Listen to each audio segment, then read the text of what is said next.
যুক্তরাষ্ট্রে প্রেস মিনিস্টারের পদ এ দায়িত্বে আছেন আপনি।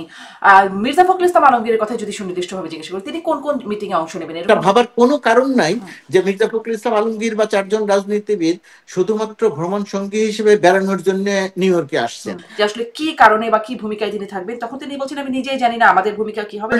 যেমন মার্কিন থিঙ্ক ট্যাঙ্কের সঙ্গে যে সমস্ত মিটিং হবে, মার্কিন বিজনেসম্যানদের সঙ্গে যে সমস্ত মিটিং হবে, বাংলাদেশের নির্বাচন সংক্রান্ত স্টেট ডিপার্টমেন্টের কর্মকর্তাদের সঙ্গে যে সমস্ত মিটিং হবে। মাহফুজ আলমের উপর হামলার ঘটনায় কোনোবারই অন্তর্বর্তী সরকার কোনো জোরালো পদক্ষেপ নেয়নি, সব প্রতিবাদ হতো, কিন্তু সেই প্রতিবাদে আপনি দেখাতে পারবেন না যে শেখ হাসিনা যে হোটেলে ছিল সেই হোটেলের দরজা ভাঙা হয়েছে। তো গণ অভ্যুত্থানের পরে সারা পৃথিবীতে যখন যেখানে গণ অভ্যুত্থান বা বিপ্লব সংগঠিত হয়েছে, এটা আমি একটি অন্যায়কে আরেকটি অন্যায় দিয়ে যুক্তি দিয়ে জাস্টিফাই করছি না। তাদের মানুষদের এখন মবের শিকার হয়ে হত্যাকাণ্ডের শিকার হচ্ছে, মানে তাদের জায়গা জমি সম্পত্তি দখল করে নেওয়া হচ্ছে, হত্যাকাণ্ডের শিকার হচ্ছে।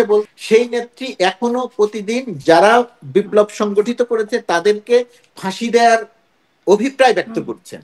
সুতরাং এই বিক্ষুব্ধতা তাদের বিরুদ্ধে খুব অস্বাভাবিক নয়। যেমন ধরেন তারা ইমিগ্রেশন ছাড়াই দেশে ঢুকেছেন, বাংলাদেশে ঢুকেছেন, তারা চেক ইন ছাড়াই হোটেল রেডিসনে ছিলেন। তিনি কি বলছেন আমি জানি না, তারা কথা বলতে কি আমি জানি না। মার্কিন যুক্তরাষ্ট্র কি সেন্ট মার্টিনে ঘাঁটি করতে চাইছেন? আরে ভাই, আপনি টকশোতে কথা বলছেন, ন্যাশনাল মিডিয়াতে, আপনি বলছেন আমি জানি না। তো আপনি যেটা জানেন না সেটা নিয়ে কথা বলছেন কেন? এই মার্কিন যুক্তরাষ্ট্রের সঙ্গে বাংলাদেশের একটা দ্বিপাক্ষিক এই ট্রেনিং মহড়া, এটা বহু বছর ধরে চলছে, এটা সব সরকারের সময়ই চলে। এই মুহূর্তে যুক্তরাষ্ট্রে বাংলাদেশের প্রায় শতাধিক প্রশ্ন হবে লাগামহীন। জানতে চাই, জানাতে চাই এই সময়ের পালস অফ পলিটিক্স। ৮০তম জাতিসংঘ সাধারণ অধিবেশনে যোগ দিতে নিয়ম মাফিক যুক্তরাষ্ট্রে গেছেন বাংলাদেশের সরকার প্রধান ডক্টর মোহাম্মদ ইউনূস, কিন্তু নজিরবিহীনভাবে তাঁর সফর সঙ্গী হয়েছেন ৩ দলের ৪ নেতা। আছেন বিএনপি মহাসচিব মির্জা ফখরুল ইসলাম আলমগীর এবং আন্তর্জাতিক বিষয়ক সম্পাদক হুমায়ুন কবির, জামায়াতের নায়েবে আমির আব্দুল্লাহ মোহাম্মদ তাহের এবং এনসিপির সদস্য সচিব আখতার হোসেন। সম্প্রতি সিঙ্গাপুর থেকে ফিরে সাংবাদিকদের প্রশ্নের মুখে মির্জা ফখরুল বলেছেন জাতিসংঘ সফরে তার কি ভূমিকা হবে তিনি জানেন না। ফলে স্বাভাবিকভাবেই প্রশ্ন উঠছে কি কারণে ডক্টর ইউনূসের সফর সঙ্গী হচ্ছেন রাজনৈতিক নেতারা। এছাড়াও সম্প্রতি সুপার হারকিউলিস যুদ্ধ বিমানে করে মার্কিন সেনাদের বাংলাদেশে আসা এবং সেনা মহড়াকে নিয়ে উঠেছে নানান প্রশ্ন, যার উত্তর মেলেনি গণমাধ্যম, আইএসপিআর বা মার্কিন দূতাবাস থেকেও। এছাড়াও ওয়েস্টিনের মার্কিন স্পেশাল ফোর্স কর্মকর্তার মৃত্যুকে ঘিরে আছে রহস্য। প্রশ্ন আছে কথিত সিআইএ এজেন্টের বাংলাদেশে তৎপরতা এবং গ্রেপ্তার প্রসঙ্গেও। এসব নিয়ে আলোচনায় স্বপ্নধারা নিবেদিত পালস অফ পলিটিক্সে আমার আজকের অতিথি যুক্তরাষ্ট্রে বাংলাদেশ দূতাবাসের প্রেস মিনিস্টার গোলাম মুর্তজা। জনাব গোলাম মুর্তজা, আপনাকে স্বাগত জানাচ্ছি পালস অফ পলিটিক্সে আমার আজকের আয়োজনে। তার কাছ থেকে শুরু করি যে জাতিসংঘের সাধারণ অধিবেশন, ৮০তম সাধারণ অধিবেশন আনুষ্ঠানিকভাবে শুরু হয়েছে। আমাদের খুব নিয়ম মতোই আমাদের মাননীয় প্রধান উপদেষ্টা আসছেন এই সমাবেশে যোগ দিতে, অধিবেশনে যোগ দিতে, এবং সেখানে একদম নিয়ম মতোই আসছেন, কিন্তু নিয়মের বাইরে বলবো বা নজিরবিহীনভাবে, আসলে নজিরবিহীনভাবে আসছেন ৩টি রাজনৈতিক দলের ৪ জন নেতা আসছেন। মির্জা ফখরুল ইসলাম আলমগীর বিএনপি থেকে, এনসিপি থেকে আসছেন একজন আসছেন জামাত ইসলাম থেকে। আমি আসলে একটু প্রশ্ন করতে চাই যে এই ৩ দলের ৪ নেতা, তাদের কাজ কি হবে এখানে, তারা কি করবে, তাদের পারপাস কি, বা তাদেরকে কেন আনা হচ্ছে? প্রথমত কথা, আপনি যে নজিরবিহীন কথাটা বললেন, আপনার কথাটার সঙ্গে আমি খুব দ্বিমত পোষণ করছি না। কিছুটা নজিরবিহীন, নজিরবিহীন শুধুমাত্র এই ঘটনাটিকে কেন্দ্র করেই নয়, এটা আমার ধারণা, আমার ব্যাখ্যা। নজিরবিহীন এই পুরো ৫ আগস্টের পরের থেকে, ২০২৪ সালের ৫ আগস্টের পরের থেকে এখন পর্যন্ত বাংলাদেশটা যে প্রক্রিয়াতে চলছে, এই পুরো সিস্টেমটাই কিন্তু নজিরবিহীন বলা যায় না। নজির পৃথিবীতে তো এরকম ঘটনার আছে, রাষ্ট্রপ্রধানদের পালিয়ে যাওয়া, পরবর্তীতে বিপ্লব সংগঠিত হওয়া, গণঅভ্যুত্থান সংগঠিত হওয়া, সরকার পরিচালনা করা। তো বাংলাদেশ ওই জায়গাটাতে অনেকগুলো ব্যতিক্রমী ঘটনার মধ্য দিয়ে দেশটা চলছে। তো সেরকম একটা জায়গাতে যিনি পরিচালনা করছেন ডক্টর মোহাম্মদ ইউনূস, তিনি জাতিসংঘের সাধারণ অধিবেশনে আসছেন এবং সেই সময়টিতে তিনি ৩টি রাজনৈতিক দলের ৪ জন নেতাকে সফর সঙ্গী করেছেন। এটাকে নানাভাবে ব্যাখ্যা বা বিশ্লেষণ করছে, করার সুযোগ আছে। তারা যা করছেন আমি তাদের কোনোটাকেই খুব খারাপ হিসেবে দেখছি না। কিন্তু এটাকে আমি আবার খুব মানে নজিরবিহীন ওই পুরো ঘটনার সঙ্গে মিলিয়ে দেখে আমি যেটা বলছি সেটা যে এই সরকার, এই সরকারের নিজস্ব কোনো রাজনৈতিক দল নেই, নিজস্ব কোনো রাজনৈতিক এজেন্ডা নেই। বাংলাদেশের মানুষের অর্থাৎ গণ অভ্যুত্থানের মধ্য দিয়ে সংগঠিত যে এজেন্ডা, সংগঠিত যে ঘটনাক্রম, রাজনৈতিক দলগুলোর যে চাওয়া পাওয়ার ব্যাপারগুলো আছে, সেই কাজগুলোই সরকার করার চেষ্টা করছেন। কিছু করেছেন, কিছু করার চেষ্টা করছেন, কিছু হয়তো করার চেষ্টা করে পারেননি বা পারছেন না, সেগুলো নিয়ে আলোচনা হচ্ছে। অর্থাৎ সবগুলো রাজনৈতিক দলকে বা বড় রাজনৈতিক দলগুলোকে সঙ্গে নিয়েই তাকে আসলে কাজটা করতে হচ্ছে। তো জাতিসংঘের সাধারণ অধিবেশন, এখানে একটি থাকবে যে রাষ্ট্রপ্রধান যিনি থাকেন তিনি তিনি একটি ভাষণ দেন। সেই ভাষণ অনুযায়ী অনেক কিছু হয়ে যায় তা নয়, কিন্তু যেহেতু আমরা জাতিসংঘে বিশ্বাস করি, যেহেতু জাতিসংঘকে সঙ্গে নিয়ে আমরা অনেক কিছু করি এবং করতে চাই, সেই কারণে জাতিসংঘের সাধারণ অধিবেশনে বাংলাদেশের রাষ্ট্রপ্রধান যে ভাষণটি দেন সেটি খুব গুরুত্বপূর্ণ। নানা দিক নির্দেশনা থাকে সেখানে, এবং বাংলাদেশে এখন অনেকগুলো ঘটনা আছে যেই ঘটনাগুলো শুধুমাত্র সরকারের একার পক্ষে কাজগুলো করা সম্ভব নয়, রাজনৈতিক দলগুলোর সম্পৃক্ততা দরকার। যেহেতু রাজনৈতিক দলগুলোর স্থানীয়ভাবে সম্পৃক্ততা দরকার, আন্তর্জাতিক অঙ্গনেও সম্পৃক্ততা দরকার, সেই কারণেই রাজনীতিটাকে স্থিতিশীল রাখার জন্য এবং সরকার এবং রাজনৈতিক দলগুলো যাতে আরো কাছাকাছি আসতে পারে, সেই প্রক্রিয়ার অংশ হিসেবে ডক্টর মোহাম্মদ ইউনূস বড় বা প্রধান রাজনৈতিক দলগুলোর বা তিনটি রাজনৈতিক দলের নেতৃবৃন্দকে সঙ্গে নিয়ে আসছেন। এখানে ডক্টর ইউনূস জাতিসংঘের সাধারণ অধিবেশনে যেমন ভাষণ দিবেন, কিন্তু তাদের মানে স্থানীয়ভাবে সম্পৃক্ততা, আন্তর্জাতিকভাবে সম্পৃক্ততার কথা বলছেন এবং কাছাকাছি আসবার তিনটি অন্তত উদ্দেশ্যের কথা বলেন। কিন্তু এই যে এই সাধারণ অধিবেশন, এটি তো একটা আনুষ্ঠানিক প্ল্যাটফর্ম। এখানে আমরা জানি যে রাষ্ট্রীয় কর্তা ব্যক্তিরা, রাষ্ট্রপ্রধান বা পররাষ্ট্রমন্ত্রী, সচিব, বিভিন্ন পর্যায়ের মিটিং হয়, আনুষ্ঠানিক বৈঠকগুলো হয়। এখানে কি মির্জা ফখরুল ইসলাম আলমগীর বা জামাতের নেতা, এনসিপি, তারা কি কোনো রকম মিটিংয়ে অংশ নেবেন বা নিতে পারবেন? দেখেন, এটার দুটি দিক আছে। একটি হচ্ছে সরাসরি অংশ নিয়ে কথা বলা, আরেকটি হচ্ছে যে ঘটনাক্রমগুলো ঘটছে তার সঙ্গে সম্পৃক্ত থাকা।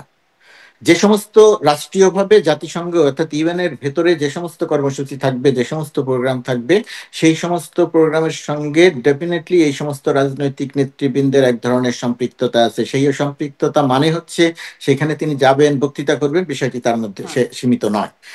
তাদের এক ধরনের সম্পৃক্ততা থাকবে যারা, এক নাম্বার। দুই নাম্বার হচ্ছে জাতিসংঘের মানে ইউএন অফিসের বাইরে এই অধিবেশনকে কেন্দ্র করে বাইলেটারাল অনেকগুলো দেশের সঙ্গে নানা রকমের আলোচনা হয়, মিটিং হয়। এর বাইরে ইউএস এর বিজনেসম্যানদের সঙ্গে, ইউএস এর নাগরিক সমাজের সঙ্গে, ইউএস এর থিঙ্ক ট্যাঙ্কের সঙ্গে, রাষ্ট্রপ্রধানদের অথবা রাষ্ট্রপ্রধানের সঙ্গে সফর সঙ্গী হিসেবে যারা আসেন তাদের নানা রকমের মিটিং হয়। পুরো সময়টা খুব ব্যস্ততা থাকে। বাংলাদেশ কমিউনিটির সঙ্গে কমপক্ষে একদিন বড় করে একটি আয়োজন থাকে, এর বাইরে আলাদা আলাদা আয়োজন থাকে। অর্থাৎ সামগ্রিকভাবে একটা ব্যাপক কর্মযজ্ঞ থাকে, এবং এই সমস্ত কর্মযজ্ঞের সঙ্গে দেশের রাজনৈতিক দলগুলোর নানা রকমের সম্পৃক্ততা আছে, এবং সেটা ইউএন কিন্তু আসলে কোনো সুনির্দিষ্ট কাজ তাহলে নাই, মানে নানান রকমের সম্পৃক্ততা। পুরোটাই সুনির্দিষ্ট কাজ, আসলে পুরোটাই সুনির্দিষ্ট কাজ। ধরেন জাতিসংঘের, ধরেন বাইলেটারাল যে সমস্ত মিটিং হবে, বিজনেসম্যানদের সঙ্গে যে সমস্ত মিটিং হবে, থিঙ্ক ট্যাঙ্কের সঙ্গে যে সমস্ত মিটিং হবে, সেইগুলো এগুলো সবই আসলে সুনির্দিষ্ট। আপনি যদি পুরো সূচিটা দেখেন, আপনার কাছে, আপনি নিশ্চয়ই মানে যেহেতু যুক্তরাষ্ট্রে প্রেস মিনিস্টারের পদ এ দায়িত্বে আছেন আপনি, মির্জা ফখরুল ইসলাম আলমগীরের কথা যদি সুনির্দিষ্টভাবে জিজ্ঞেস করি, তিনি কোন কোন মিটিং এ অংশ নেবেন, এরকম কি কিছু সুনির্দিষ্ট হয়েছে? এইখানে ধরেন যেমন মার্কিন থিঙ্ক ট্যাঙ্কের সঙ্গে যে সমস্ত মিটিং হবে, মার্কিন বিজনেসম্যানদের সঙ্গে যে সমস্ত মিটিং হবে, বাংলাদেশের নির্বাচন সংক্রান্ত স্টেট ডিপার্টমেন্টের কর্মকর্তাদের সঙ্গে যে সমস্ত মিটিং হবে, এই সমস্ত সব মিটিং এ মির্জা ফখরুল ইসলাম আলমগীর, জামাতের নেতা, এনসিপি নেতা, এদের সম্পৃক্ততা থাকবে। এখানে তো অনেক কিছু আগামী নির্বাচনের পরে গিয়ে দেশের অবস্থা কি হবে, প্রধান প্রধান রাজনৈতিক দলের পলিসি কি হবে, এটা আমরা যেমন ঠিক করেছি, এই সমস্ত জায়গাতে যারা আছেন তারাও বিষয়গুলো জানতে চান, তাদের সঙ্গে এদের একটা মিটিং হবে, মিটিং এ সেই সমস্ত বিষয়ে আলোচনা হবে। ট্যারিফ ইস্যুতে আপনি জানেন যে খুব গুরুত্বপূর্ণ একটা পর্যায়ে আছি আমরা একটা ভালো সংবাদ পেয়েছি, কিন্তু এখন আমরা আরো ভালো সংবাদ পাবার অপেক্ষায় আছি। কিন্তু এটা একটা ইন্টারিম সরকার, আর 6-7 মাস হয়তো এই সরকারের মেয়াদ।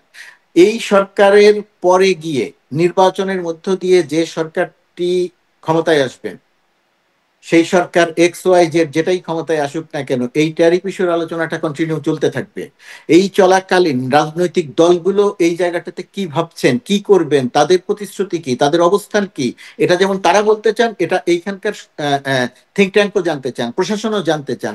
অর্থাৎ অনেক কিছুর সঙ্গে এদের সম্পৃক্ততা আছে। এটা ভাবার কোনো কারণ নাই যে মির্জা ফখরুল ইসলাম আলমগীর বা 4জন রাজনীতিবিদ শুধুমাত্র ভ্রমণ সঙ্গী হিসেবে বেড়ানোর জন্য নিউ ইয়র্কে আসছেন। মানে বিষয়টি এই মোটেই জন্যই আমি সেরকম বিশেষ না। করে প্রশ্নটি করছিলাম যে দুদিন আগে যখন সিঙ্গাপুর থেকে ফিরলেন স্ট্রিট চিকিৎসা শেষে মির্জা ফখরুল ইসলাম আলমগীর দেশে, তখন সাংবাদিকরা জিজ্ঞাসা করেছিলেন যে আসলে কি কারণে বা কি ভূমিকায় তিনি থাকবেন। তখন তিনি বলছেন আমি নিজেই জানি না আমাদের ভূমিকা কি হবে, ডক্টর ইউনূসের সাথে তখনও আলোচনা হয়নি। মানে সেই সময়কার কথা বলছেন যে তখনও আলোচনা তার হয়নি। মানে 2 দিন আগেও তিনি নিজে জানেন না। এটা হতেই পারে, এটা হতেই পারে, এটা তার দলের সিদ্ধান্ত, যে দল থেকে তাকে মনোনয়ন দেয়া হয়েছে যে আপনি যাবেন। 2 দিন আগেও জানেন না বলতে আমি বোঝাচ্ছি যে এই ইউএন এর এই মিটিং এ, যেমন এই মুহূর্তে আমি যখন ধরেন এই মুহূর্তে মার্কিন যুক্তরাষ্ট্রে আজকে কয় তারিখ, কত সময়, যে সময় আমরা বসে আছি 21 তারিখে, 21 তারিখ দুপুরবেলা আমরা যখন বসে কথা বলছি, এই সময় পর্যন্ত প্রতিনিয়ত আমাদের ওয়াশিংটন দূতাবাস, নিউ ইয়র্কের কনসুলেট অফিস, নিউ ইয়র্কের পার্মানেন্ট মিশন, জাতিসংঘের পার্মানেন্ট মিশন, সবাই মিলে কাজ করছে কোন মিটিংটি কোন সময়, কোন মিটিং এ কে কে থাকবেন, কোন জায়গাতে মিটিং হবে, এর বাইরে আমরা আর কার কার সঙ্গে মিটিং করব, আমাদের স্বার্থ সংশ্লিষ্ট বিষয় কি, এটা একেবারে শেষ মুহূর্ত পর্যন্ত এটা চলতে থাকবে। সুতরাং যে কেউ জান, আপনি যদি আমার কাছে জানতে চান যে আমাদের কি সবকিছু ঠিক হয়ে গেছে কিনা, না, আমাদের সবকিছু ঠিক হয় নাই, এখনো চলছে, চলমান প্রক্রিয়া আছে। এমনকি টিম চলে আসার পরেও প্রতিনিধি দলের সদস্যরা, রাজনৈতিক দলের সদস্যরা যদি মনে করেন যে ওনারা অমুকের সঙ্গে মিটিং করতে চান, সেই কাজটাও আমরা করব তখন, যে তাদের সঙ্গে যোগাযোগ করব, আলোচনা করব, ইতিমধ্যেই আমরা করছি, এটা করবো। অর্থাৎ এটা একটা চলমান প্রক্রিয়া, সবাই খুব ব্যস্ত। এটা আধা ঘন্টার একটা মিটিং যে কোনো জায়গাতে হয় না, অনির্ধারিত মানে প্রচুর এখনো মিটিং কি হয়। কি মিটিং এ যাবেন সব বিষয়গুলো এখনো ঠিক হয়ে পারেনি, সেগুলো চলমান। মোটামুটি ভাবে ঠিক আছে, আমি বলছি একটা একটা চলমান প্রক্রিয়া, এই কাজটি এখনো চলছে, আচ্ছা, এই মুহূর্তেও চলছে। জি। ডক্টর ইউনূসের সাথে এবার সফর সঙ্গী কতজন? এটা আমার এই মুহূর্তে ঠিক জানা নেই যে সফর সঙ্গী কতজন, এটা ঢাকা থেকে দেখছে, আমরা এখান থেকে বলতে পারছি না, আমি অন্তত বলতে পারছি না আচ্ছা, এটা। এবারে নিরাপত্তা ব্যবস্থা আসলে কতটা? কারণ আমরা এর আগে দেখেছি মাহফুজ আলমের উপর যেভাবে আক্রমণের ঘটনা ঘটেছে, ডক্টর ইউনূস যাচ্ছেন, সাথে রাজনৈতিক নেতৃত্বরা যাচ্ছেন, আরো যাচ্ছেন নিশ্চয়ই সফর সঙ্গীরা। কেমন নিরাপত্তা ব্যবস্থা? এখানে দুটি বিষয়। প্রথমত বিষয়, একটি দেশের রাষ্ট্রপ্রধান যখন আরেকটি দেশে যান, তখন সেই রাষ্ট্রপ্রধান বা রাষ্ট্রের গুরুত্বপূর্ণ ব্যক্তিদের নিরাপত্তা দেওয়ার ব্যবস্থাটা সেই দেশের সরকার করে থাকেন। তো বাংলাদেশের যেহেতু একটা ঐতিহ্য আছে যে বাংলাদেশের রাষ্ট্রপ্রধান যখন বিশেষ করে উত্তর আমেরিকায়, বিশেষ করে আপনার মার্কিন যুক্তরাষ্ট্রে আসেন, তখন সেইখানের যে বিরোধী মত থাকেন, বিরোধী রাজনীতি থাকেন, তারা একটা বিক্ষোভ করে থাকেন, বিক্ষুব্ধতা প্রকাশ করে থাকেন। তো মার্কিন যুক্তরাষ্ট্রে বিরোধী পক্ষ বিক্ষুব্ধ হবেন, তারা ক্ষোভ প্রকাশ করবেন, এটা খুব স্বাভাবিক একটা ব্যাপার। এই জায়গাটা নিয়ে বিশেষ নিরাপত্তার কোনো ব্যাপার থাকার কথা নয়, কিন্তু বিশেষ নিরাপত্তার একটি ব্যাপার তৈরি হয়েছে, সেটি হচ্ছে মত প্রকাশ করা, প্রতিবাদ করা, বিক্ষুব্ধ হওয়া, সেটা প্রকাশ করাটা, এটা যেহেতু এখানকার রেওয়াজ, এখানকার প্রেসিডেন্ট সারা পৃথিবী পরিচালনা করেন, কিন্তু তার বিরুদ্ধেও এখানে তার সামনে প্রকাশ্যে যে কেউ প্রতিবাদ করতে পারে, যে কেউ তাকে যে কোনো কিছু বলে উপাধি দিতে পারেন, কয়েকদিন আগের ঘটনা আমরা দেখেছি। এটা স্বাভাবিক, ডক্টর ইউনূসের বিরুদ্ধে প্রতিবাদ হবে, এটা আমাদের জায়গা থেকে যদি বলেন, প্রশাসনের দূতাবাসের পক্ষ থেকে, কনসুলেটের পক্ষ থেকে, পার্মানেন্ট মিশনের পক্ষ থেকে কোনো আপত্তি নাই, কোনো বাধা দেওয়ার ব্যাপার নাই। কিন্তু এখানে অতিরিক্ত সতর্কতার একটা ব্যাপার তৈরি হয়েছে, তার কারণ ইতিপূর্বে আমরা দেখেছি নিউ ইয়র্ক কনসুলেটের সামনে উপদেষ্টা মাহফুজ আলমের সভাকে কেন্দ্র করে, মিটিংকে কেন্দ্র করে তারা বিক্ষোভ করেছে। ওই পর্যন্ত কোনো সমস্যা ছিল না, কিন্তু বিক্ষোভের একটা পর্যায়ে গিয়ে তারা ভাঙচুর করেছে, অর্থাৎ সন্ত্রাসী কার্যক্রম করেছে। যেহেতু ভাঙচুর করেছে, যেহেতু সন্ত্রাসী কার্যক্রম করেছে, সেই কারণে দূতাবাসের পক্ষ থেকে, কনসুলেটের পক্ষ থেকে, পার্মানেন্ট মিশনের পক্ষ থেকে আমরা যুক্তরাষ্ট্র সরকারের যতগুলো সংস্থা আছে, সবগুলো সংস্থার কাছে এই বিষয়গুলো উল্লেখ করে আমরা নিরাপত্তা নিশ্চিত করার অনুরোধ করেছি, লিখিতভাবে, এবং তারা আমাদেরকে আশ্বস্ত করেছেন যে তারা পুরো বিষয়টি সবগুলো বিষয়ে দেখবেন।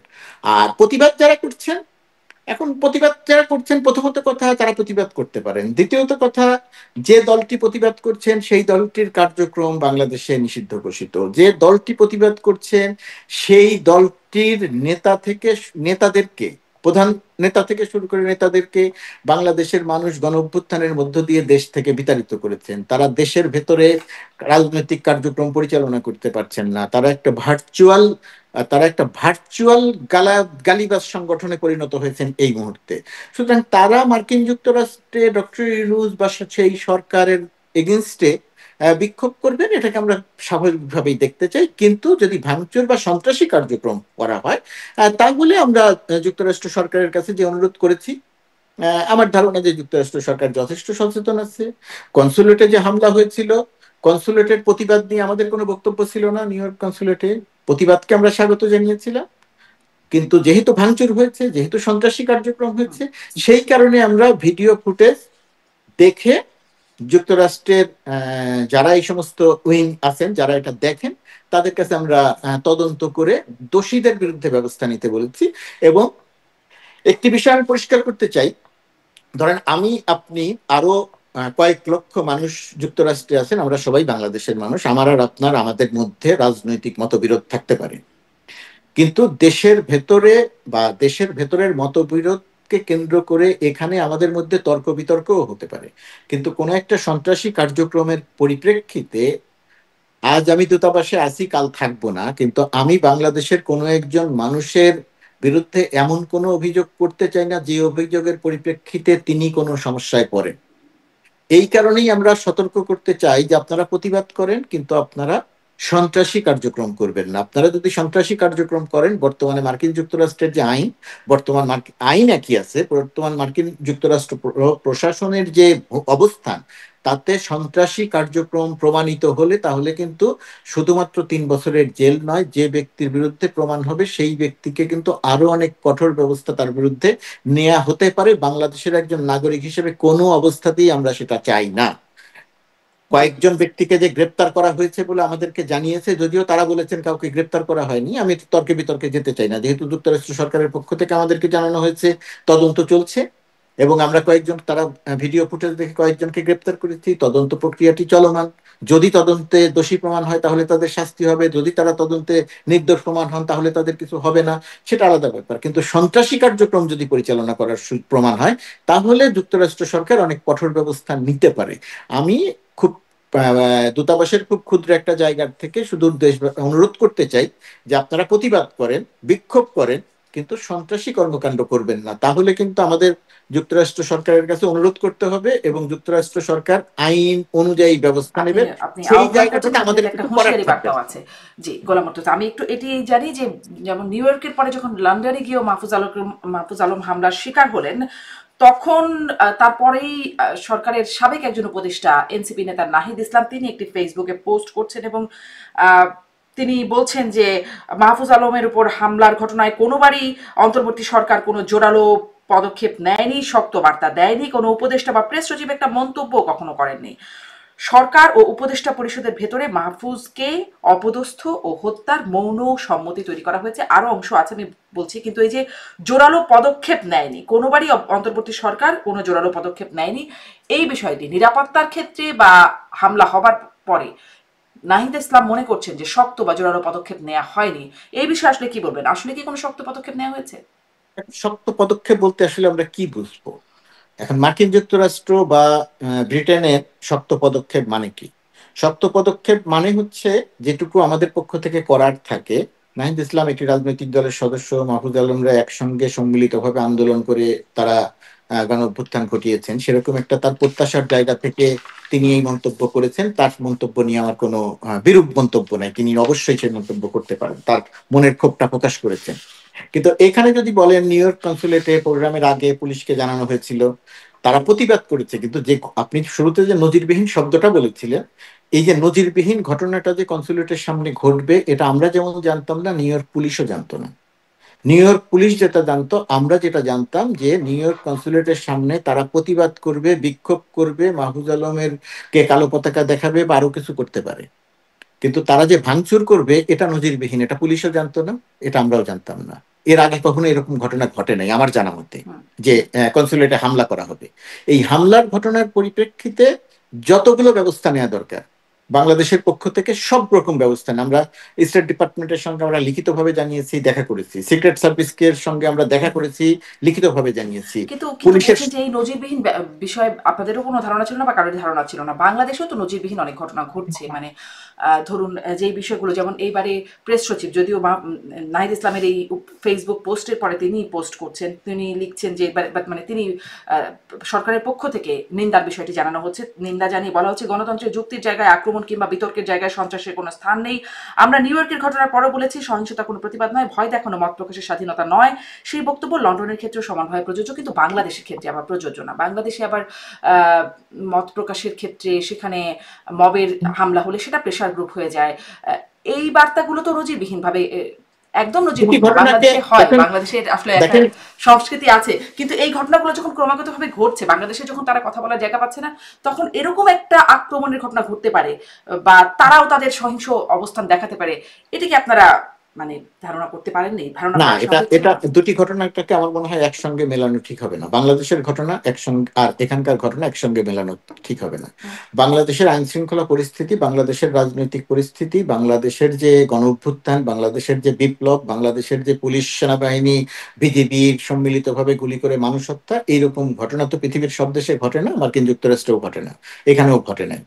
এখানে স্বীকৃত কিছু বিষয় আছে। স্বীকৃত বিষয় বলতে এখানে প্রতিবাদ করার জন্য কোন জায়গায় দাঁড়িয়ে প্রতিবাদ করবে, কতজন সেখানে প্রতিবাদে থাকবে, সবগুলো বিষয় আগে অনুমতি নিতে হয় এবং সেখানের যে একটা সীমা নির্ধারণ করে দেওয়া হয় যে এর বাইরে তুমি যেতে পারবে না, এটা মেনে প্রতিবাদ করতে হয়। এই যে ডক্টর ইউনূসের আশা উপলক্ষে যে প্রতিবাদটি করা হবে সেটাও কিন্তু পুলিশের কাছ থেকে অনুমতি নেওয়া হচ্ছে এবং এখানে পুলিশের কাছ থেকে অনুমতি নিলে সাধারণত সেটা মেনে চলার রীতি আছে। এই কারণেই আমি বলছি যে এটা নজিরবিহীন ঘটনা যে কনসুলেট আক্রমণ করা হবে। আর বাংলাদেশের কথা, এই কারণে এটা নজিরবিহীন ঘটনা, আগে কখনো এটা ঘটে নাই। শেখ হাসিনা যখন প্রধানমন্ত্রী ছিলেন, শেখ হাসিনা যখন এখানে আসতেন তখনও প্রতিবাদ হতো, আপনি জানেন খুব ভালো করে, প্রতিবাদ হতো। কিন্তু সেই প্রতিবাদে আপনি দেখাতে পারবেন না যে শেখ হাসিনা যে হোটেলে ছিল সেই হোটেলের দরজা ভাঙা হয়েছে, শেখ হাসিনা কনসুলেট অফিসার গেছে বা শেখ হাসিনা ওয়াশিংটন এম্বাসিতে এসেছে, সেখানে এসে দরজা ভাঙা হয়েছে, আপনি সেটা দেখাতে পারবেন না। সেখানে শেখ হাসিনা ওয়াশিংটন এম্বাসিতে এসেছেন কোনো প্রোগ্রামে, সেখানে নির্দিষ্ট একটি জায়গা ঠিক করে দেওয়া হয়েছে, সেখানে প্রতিবাদ করেছে। এই ঘটনাগুলো ঘটেছে। তো ব্যবস্থা যে নেওয়া হয় নাই এবং নজিরবিহীন, এটা ঠিক ব্যবস্থা নেওয়া হয়েছে বলতে এখানে বুঝতে হবে আমাদের যে এদের ব্যবস্থা এদের আইন অনুযায়ী হয়। যেমন ধরেন 24 আগস্টের ঘটনা, আমাদেরকে সেপ্টেম্বরের দ্বিতীয় সপ্তাহে জানানো হয়েছে, এটা এখনো তদন্ত চলছে, আমরা কয়েকজনকে গ্রেপ্তার করেছি। এখন বাংলাদেশের মানুষ হিসেবে আমাদের ভেতরে একটা বিষয় কাজ করছে, 1 মাস হয়ে গেল তবুও তদন্ত হলো না, এটার মনে হয় আর কোনো কিছু হবে না। এটা তো আমাদের হাতে নাই, এটা তো কারো হাতে নাই, এটি যুক্তরাষ্ট্রের আইন এবং তদন্ত অনুযায়ী চলছে, অতএব এই বিষয়ে আমাদের হাতে কিছু নাই। কিন্তু ওই যে আপনি বলছিলেন, আরেকটি কথা আপনার প্রশ্নের মধ্যে ছিল, সেটা একটু বলা দরকার। আপনি বলছেন যে দেশে যখন কথা বলার অধিকার নাই, মব আছে। দেখেন, দেশে গণ অভ্যুত্থানের পরে 5 আগস্টের পরে অনেকগুলো ঘটনা ঘটেছে, যে ঘটনাগুলো ঘটা আপনার কাছে যেমন অস্বাভাবিক আমার কাছেও অস্বাভাবিক। আপনি যেমন মনে করছেন যে এই ঘটনাটা কেন ঘটলো, আমিও মনে করছি যে এই ঘটনাটা কেন ঘটলো বা এই ঘটনাটা ঘটানো। লাশ থেকে, কবর থেকে লাশ তুলে পুড়িয়ে ফেলবে, পৃথিবীর কোনো মানুষ এটা সমর্থন করতে পারে না, কিন্তু এই ঘটনাগুলো বাংলাদেশে ঘটেছে। আর অনেকগুলো ঘটনার কথা আপনি বলতে পারবেন যে ঘটনাগুলো উচিত হয় নাই, যেগুলো কোনো ঘটা উচিত হয় নাই। প্রশাসনের অনেক অ্যাক্টিভ থাকা দরকার ছিল, প্রশাসন এই সমস্ত জায়গাতে হয় অ্যাক্টিভ ছিল না অথবা অ্যাক্টিভ থেকেও কাজটা করতে পারেনি। আমার ধারণা অ্যাক্টিভের জায়গাটাতে দুর্বলতা ছিল। আর তারা কথা বলতে পারছে না, আমাদের এই বাস্তবতা ভুলে গেলে চলবে না। মাত্র 1 বছর আগে তারা 1000 মানুষকে হত্যা করেছে, হত্যার পরিপ্রেক্ষিতে বাংলাদেশের মানুষ তাদেরকে দেশ থেকে বিতাড়িত করেছে। তাদের ভেতরে যে ক্ষোভ, মানুষের ভেতরে যে ক্ষোভ, বিক্ষুব্ধতা, সেটা এখনো রয়ে গেছে। সেরকম একটা জায়গাতে তারা যখন কোনো একটা কর্মসূচি দিতে যাবেন, তার বিরুদ্ধে একটা বিক্ষুব্ধতা প্রকাশ হবে অথবা প্রশাসন সক্রিয়ভাবে তাদের সেটাকে প্রতিরোধ করবে, এটা খুব স্বাভাবিক। তার কারণ হচ্ছে তাদের যে নেত্রী, যে এখন যদি ধরেন নেত্রীর এখানকার নির্দেশে বিক্ষোভকারীদেরকে জিজ্ঞাসা করা হয়, তারাও যদি এভাবে বলেন, মানে আমি আর্গুমেন্টের জন্য এই বিষয়টা উত্থাপন করতে চাচ্ছি, তারা যদি বলেন যে দেশে তার ভাই বন্ধু আত্মীয় স্বজনরা মবের শিকার হচ্ছেন, জেলখানায় আছেন, বিচারও পাচ্ছেন না সঠিকভাবে, মানে মিথ্যা মামলায়, আপনিও জানেন আমিও জানি, গণহারে হত্যা মামলায় তারা জেলখানায় আছেন, তাদের সুনির্দিষ্ট অপরাধ অনেকের আছে কিন্তু সেই মামলায় না হয়ে হত্যা মামলায় রয়ে গেছেন জেলখানায়, জামিন হয় না, বিচারিক প্রক্রিয়াটাও স্বাভাবিক মনে হয় না, তখন তারাও আসলে বিক্ষুব্ধ হয়ে উঠছেন এবং তারাও এরকম কর্মকাণ্ড করছেন। মানে ক্ষোভের বহিঃপ্রকাশ বা মবের যদি ব্যাখ্যাটা এরকম হয়, তাহলে এখানেও তো তারা এভাবে ব্যাখ্যা দিতে পারেন। প্রথমত কথা তারা ব্যাখ্যা দিতে পারেন, দ্বিতীয়ত কথা তারা বিক্ষোভ করতে পারে। এই বিক্ষোভ করা নিয়ে তো সরকারের কোনো আপত্তি নেই, প্রতিবাদ জানানো নিয়ে তো সরকারের কোনো আপত্তি নেই। সরকার তো বলে নাই মার্কিন যুক্তরাষ্ট্রের, না হ্যাঁ, মার্কিন যুক্তরাষ্ট্রের কাছে আমরা যখন দূতাবাসের পক্ষ থেকে, কনসুলেটের পক্ষ থেকে আমরা যখন চিঠি দিয়েছি, তখন কিন্তু আমরা বলি নাই যে তারা যেন প্রতিবাদ না করতে পারে, আপনারা সেই ব্যবস্থা নেন। আমরা বলেছি নিরাপত্তা নিশ্চিত করার এবং সহিংস কর্মকাণ্ড যেন করতে না পারে সেটার বিরুদ্ধে ব্যবস্থা নিতে।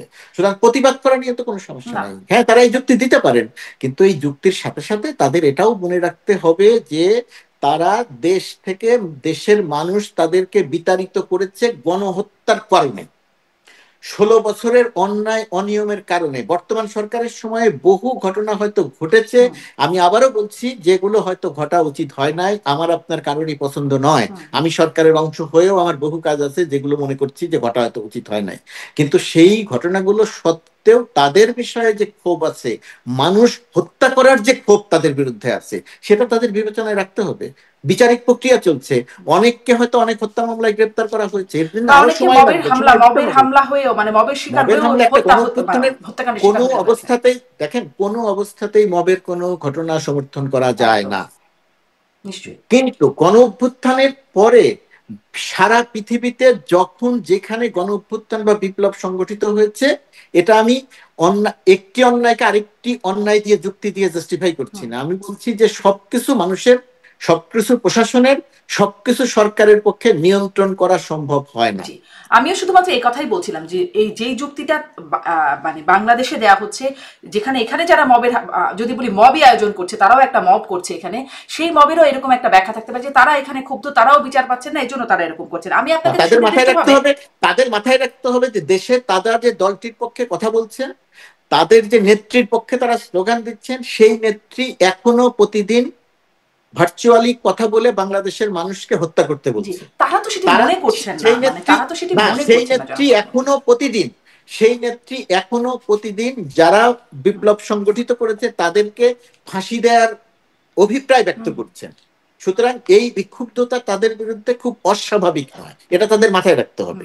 জি, মানে এটা তো আসলে মনে করার ব্যাপার, এক একজনের ফিল এক এক রকমের, তারাও এরকমটা মনে করছে বলেই তারা করছে কিনা, মনে করার তো কিছু লজিক থাকে, মনে করার তো কিছু লজিক থাকে, মনে করার কিছু লজিক নিশ্চয়ই, মানে এজন্যই তারা নামছে। না, মানুষ যে তারা হত্যা করেছে, মানুষ যে তারা হত্যা করেছে এটা তো তারা জানে। মানুষ যে হত্যা করেছে, ১৫০০-১৪০০ মানুষ যে হত্যা করা হয়েছে, এটা জানে, এটাও জানে যে তাদের মানুষদের এখন মবের শিকার হয়ে হত্যাকাণ্ডের শিকার হচ্ছে, মানে তাদের জায়গা জমি সম্পত্তি দখল করে নেওয়া হচ্ছে। হত্যাকাণ্ডের শিকার হচ্ছে বলতে যদি তারা বলে বা আপনি যদি বলেন এবং একটির সঙ্গে আরেকটি যদি কম্পেয়ার করেন, তাহলে আমার ধারণা যে দুটি ঘটনাকে কম্পেয়ারটা এই অর্থে করছি না, জনাব গোলাম মুর্তজা, এই অর্থে করছি না, কিন্তু যদি ধরুন যার ভাই বন্ধু আত্মীয় স্বজন এরকম শিকার হয়েছেন, সে তো ব্যক্তিগতভাবেও বিক্ষুব্ধ হতে পারেন, বা মানে তার আবেগের জায়গাটা এভাবে লাগতে পারে নিশ্চয়ই, মানে স্কেলে কম্পেয়ার আমি করার চেষ্টা এখানে করছি। তার লাগতে পারে, যার যার ব্যাপার, তার যিনি ভাই হারান তার যে বেদনা, তিনি যেভাবে বেদনাটা বুঝবেন, যেভাবে বেদনায় সিক্ত হবেন, আমি বা আপনি সেটা হব না। সুতরাং আপনি ১৪০০ মানুষকে হত্যা, ২০ থেকে ২৫,০০০ মানুষকে আহত করা, ৪ থেকে ৫০০ মানুষের দৃষ্টিশক্তিহীন করে দেয়া, এর সঙ্গে আপনি যদি গণঅভ্যুত্থান পরবর্তী সহিংসতা, মব, আইন শৃঙ্খলা পরিস্থিতি নিয়ন্ত্রণ করতে না পারার কারণে যে সমস্ত ঘটনা ঘটেছে, সেই সমস্ত ঘটনাকে কেউ যদি মনে করে যে ওই তখনও ঘটনা ঘটেছে, এখনো ঘটনা ঘটছে, সুতরাং আমি এখন এটা করতে পারি, তাহলে আমার ধারণা বিষয়টা কোনোটাই জায়েজ হয় না। আপনি এটাও বলছিলেন, এই যে ১৪০০ মানুষকে হত্যা করা, এই যে আমরা বলছি, কিন্তু এই ১৪০০ মানুষ কি, কোন ১৪০০ মানুষ, তাদের তালিকা কোথায়?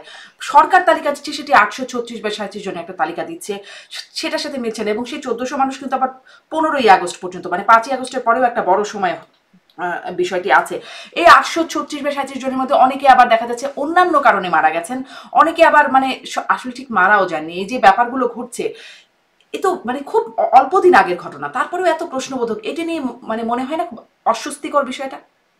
বিষয়টা অস্বস্তিকর অবশ্যই। এটা যদি খুব সঠিকভাবে 1400 মানুষের তালিকাটা এই সময় পর্যন্ত আমাদের সামনে থাকতো তাহলে এটা খুব ভালো হতো এবং সেটা হওয়া দরকার ছিল, 1 নম্বর। 2 নম্বর হচ্ছে, এর আগেও আমি এই প্রশ্নটার জবাব আপনার অনুষ্ঠানে দিয়েছিলাম, আবারও বলছি। এই যে 1400 মানুষের কথা বলা হয়েছে, 1400 মানুষের মধ্যে 850 মতো মানুষের তালিকা আছে। তার মধ্যে এখন পর্যন্ত 52টি নাম পাওয়া গেছে, যে 52টি নাম যারা গণঅভ্যুত্থানে নিহত হননি, তারা অন্যান্য কারণে বা অন্যান্য ঘটনার সঙ্গে সম্পৃক্ত হয়ে মারা গেছে। এটাও অস্বস্তিকর এবং এটাও ঘটা উচিত হয় নাই, কিন্তু এটা ঘটেছে। এর সঙ্গে যেহেতু একটা আর্থিক কিছু সুবিধা পাওয়ার ব্যাপার ছিল, এই জায়গাটা ঘটেছে। এটা তদন্ত করে এর বিরুদ্ধে নেওয়া হচ্ছে।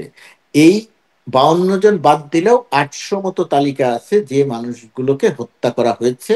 শেখ হাসিনা সরকার গুলি করে হত্যার নির্দেশ দিয়ে তাদেরকে হত্যা করিয়েছে। তার যথেষ্ট তথ্য প্রমাণিত হয়নি আদালতে, কিন্তু আমাদের কাছে আছে এটা।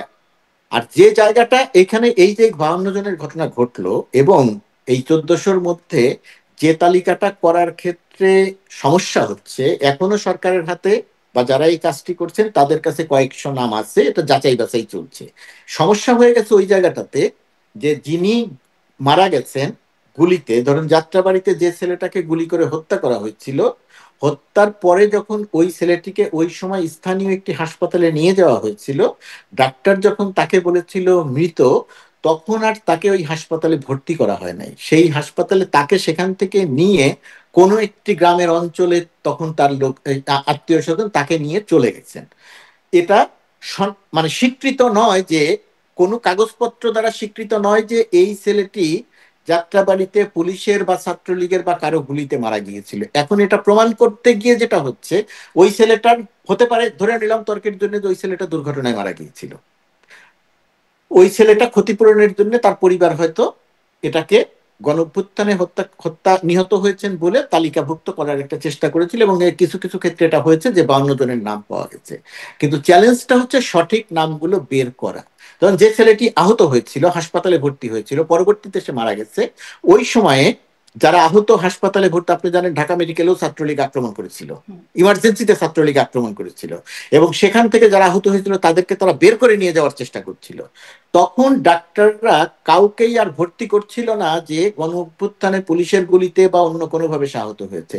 তাকে দেখানো হচ্ছিল যে সে সড়ক দুর্ঘটনায় বাস থেকে পড়ে গেছে, রিক্সার চাকায় পড়ে গেছে, টেম্পুর নিচে পড়ে আহত হয়েছে, এইটা দেখানো হচ্ছিল। এখন ডাক্তারের খাতায় রয়ে গেছে যে সে দুর্ঘটনায় আহত হয়েছিল, তার পরবর্তীতে সে মারা গেছে, আর বাস্তবে সে মারা গেছে পুলিশের গুলিতে।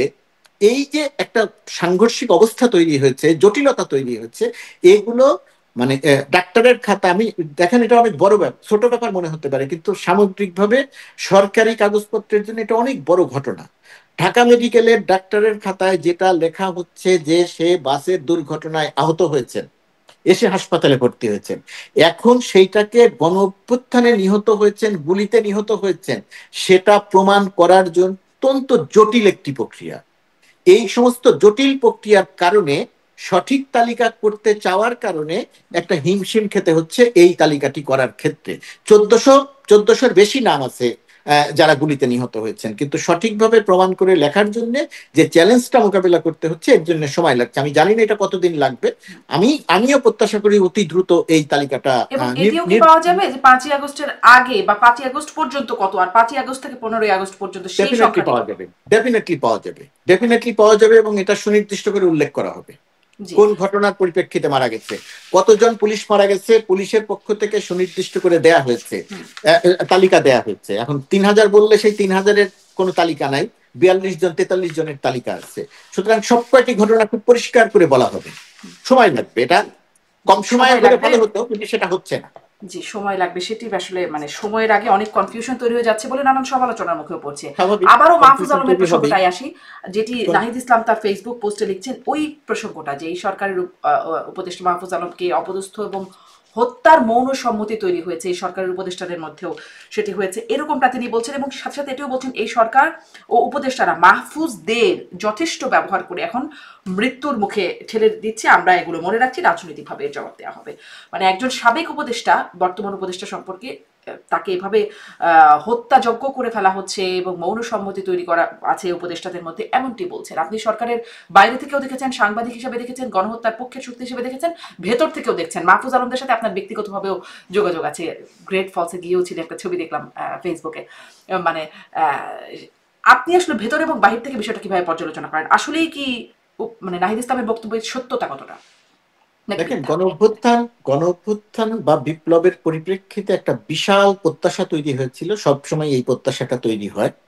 সেই প্রত্যাশা অনুযায়ী সবগুলো রাজনৈতিক দলকে সঙ্গে নিয়ে যখন সরকার একটি কাজ করতে চাইছে, তখন সেই বহু জায়গাতে একমত হওয়া যাচ্ছে না। সংস্কার বলেন আর যাই বলেন, একমত হওয়া যাচ্ছে না। কিছু জায়গায় যাচ্ছে, কিছু জায়গায় যাচ্ছে না। সেই হিসেবে গণ অভ্যুত্থানের একেবারে সামনের সারির নেতা হিসেবে মাহফুজ আলমদের অনেক বিক্ষুব্ধতা থাকতে পারে, অনেক অসন্তোষ থাকতে পারে, এবং সেটা আছে, তার একটা প্রকাশ আমরা মাহফুজ আলমের এই ঘটনার মধ্যে দিয়ে দেখি, এবং এটা খুব অস্বাভাবিক ব্যাপার নয়, 1 নম্বর। 2 নম্বর হচ্ছে, হত্যার মৌন সম্মতি আছে, এইটার সঙ্গে আমি একমত নই, যদিও রাজনৈতিক জায়গা থেকে তিনি বলতে পারেন, সেটা তার বক্তব্য, আমি এর বক্তব্যের আর বাইরে যাব না। আর মাহফুজ আলমকে ধরেন হেনস্থা করা হয়েছে, নাজেহাল করা হয়েছে, সরকার ব্যবস্থা নেয়নি, এই জায়গাটা যদি আমি আরেকটু পরিষ্কার করে বলি, যেমন নিউ ইয়র্ক কনসুলেটের কথা যদি আমি বলি, নিউ ইয়র্ক কনসুলেটে যে প্রোগ্রামটি ছিল, সেই প্রোগ্রামটি মাহফুজ আলম নিউ ইয়র্ক কনসুলেটে খুব স্বাভাবিক প্রক্রিয়াতে গাড়ি নিয়ে কনসুলেটে ঢুকেছে। সেই গাড়িতে আমি নিজে ছিলাম, প্রোগ্রাম করেছি আমরা। প্রোগ্রাম শেষ হয়েছে রাত 11টা, 11:15 সময় আমরা যখন বের হতে যাব, তখন দেখলাম যে কিছু লোকজন 3-4টা গাড়ির ভেতরে এখনো বসে আছে। আমরা ধারণা করলাম যে আমাদের গাড়ি, অর্থাৎ মাহফুজ আলমের গাড়ি যখন বের হবে, তখন তারা গাড়িতে আক্রমণ করতে পারে। তখন আমরা সেখানে বসে আবারও পুলিশকে বললাম যে এরকম কনসুলেটের সামনে এইরকম অবস্থা আছে। আমরা বলার 10-15 মিনিটের মধ্যে পুলিশ আসলো, এবং পুলিশ এসে বলল যে ঠিক আছে, পরিস্থিতি আমাদের নিয়ন্ত্রণে আছে, পরিস্থিতি আমাদের কন্ট্রোলে আছে, আপনারা এখন বের হন। কিভাবে বের হবে?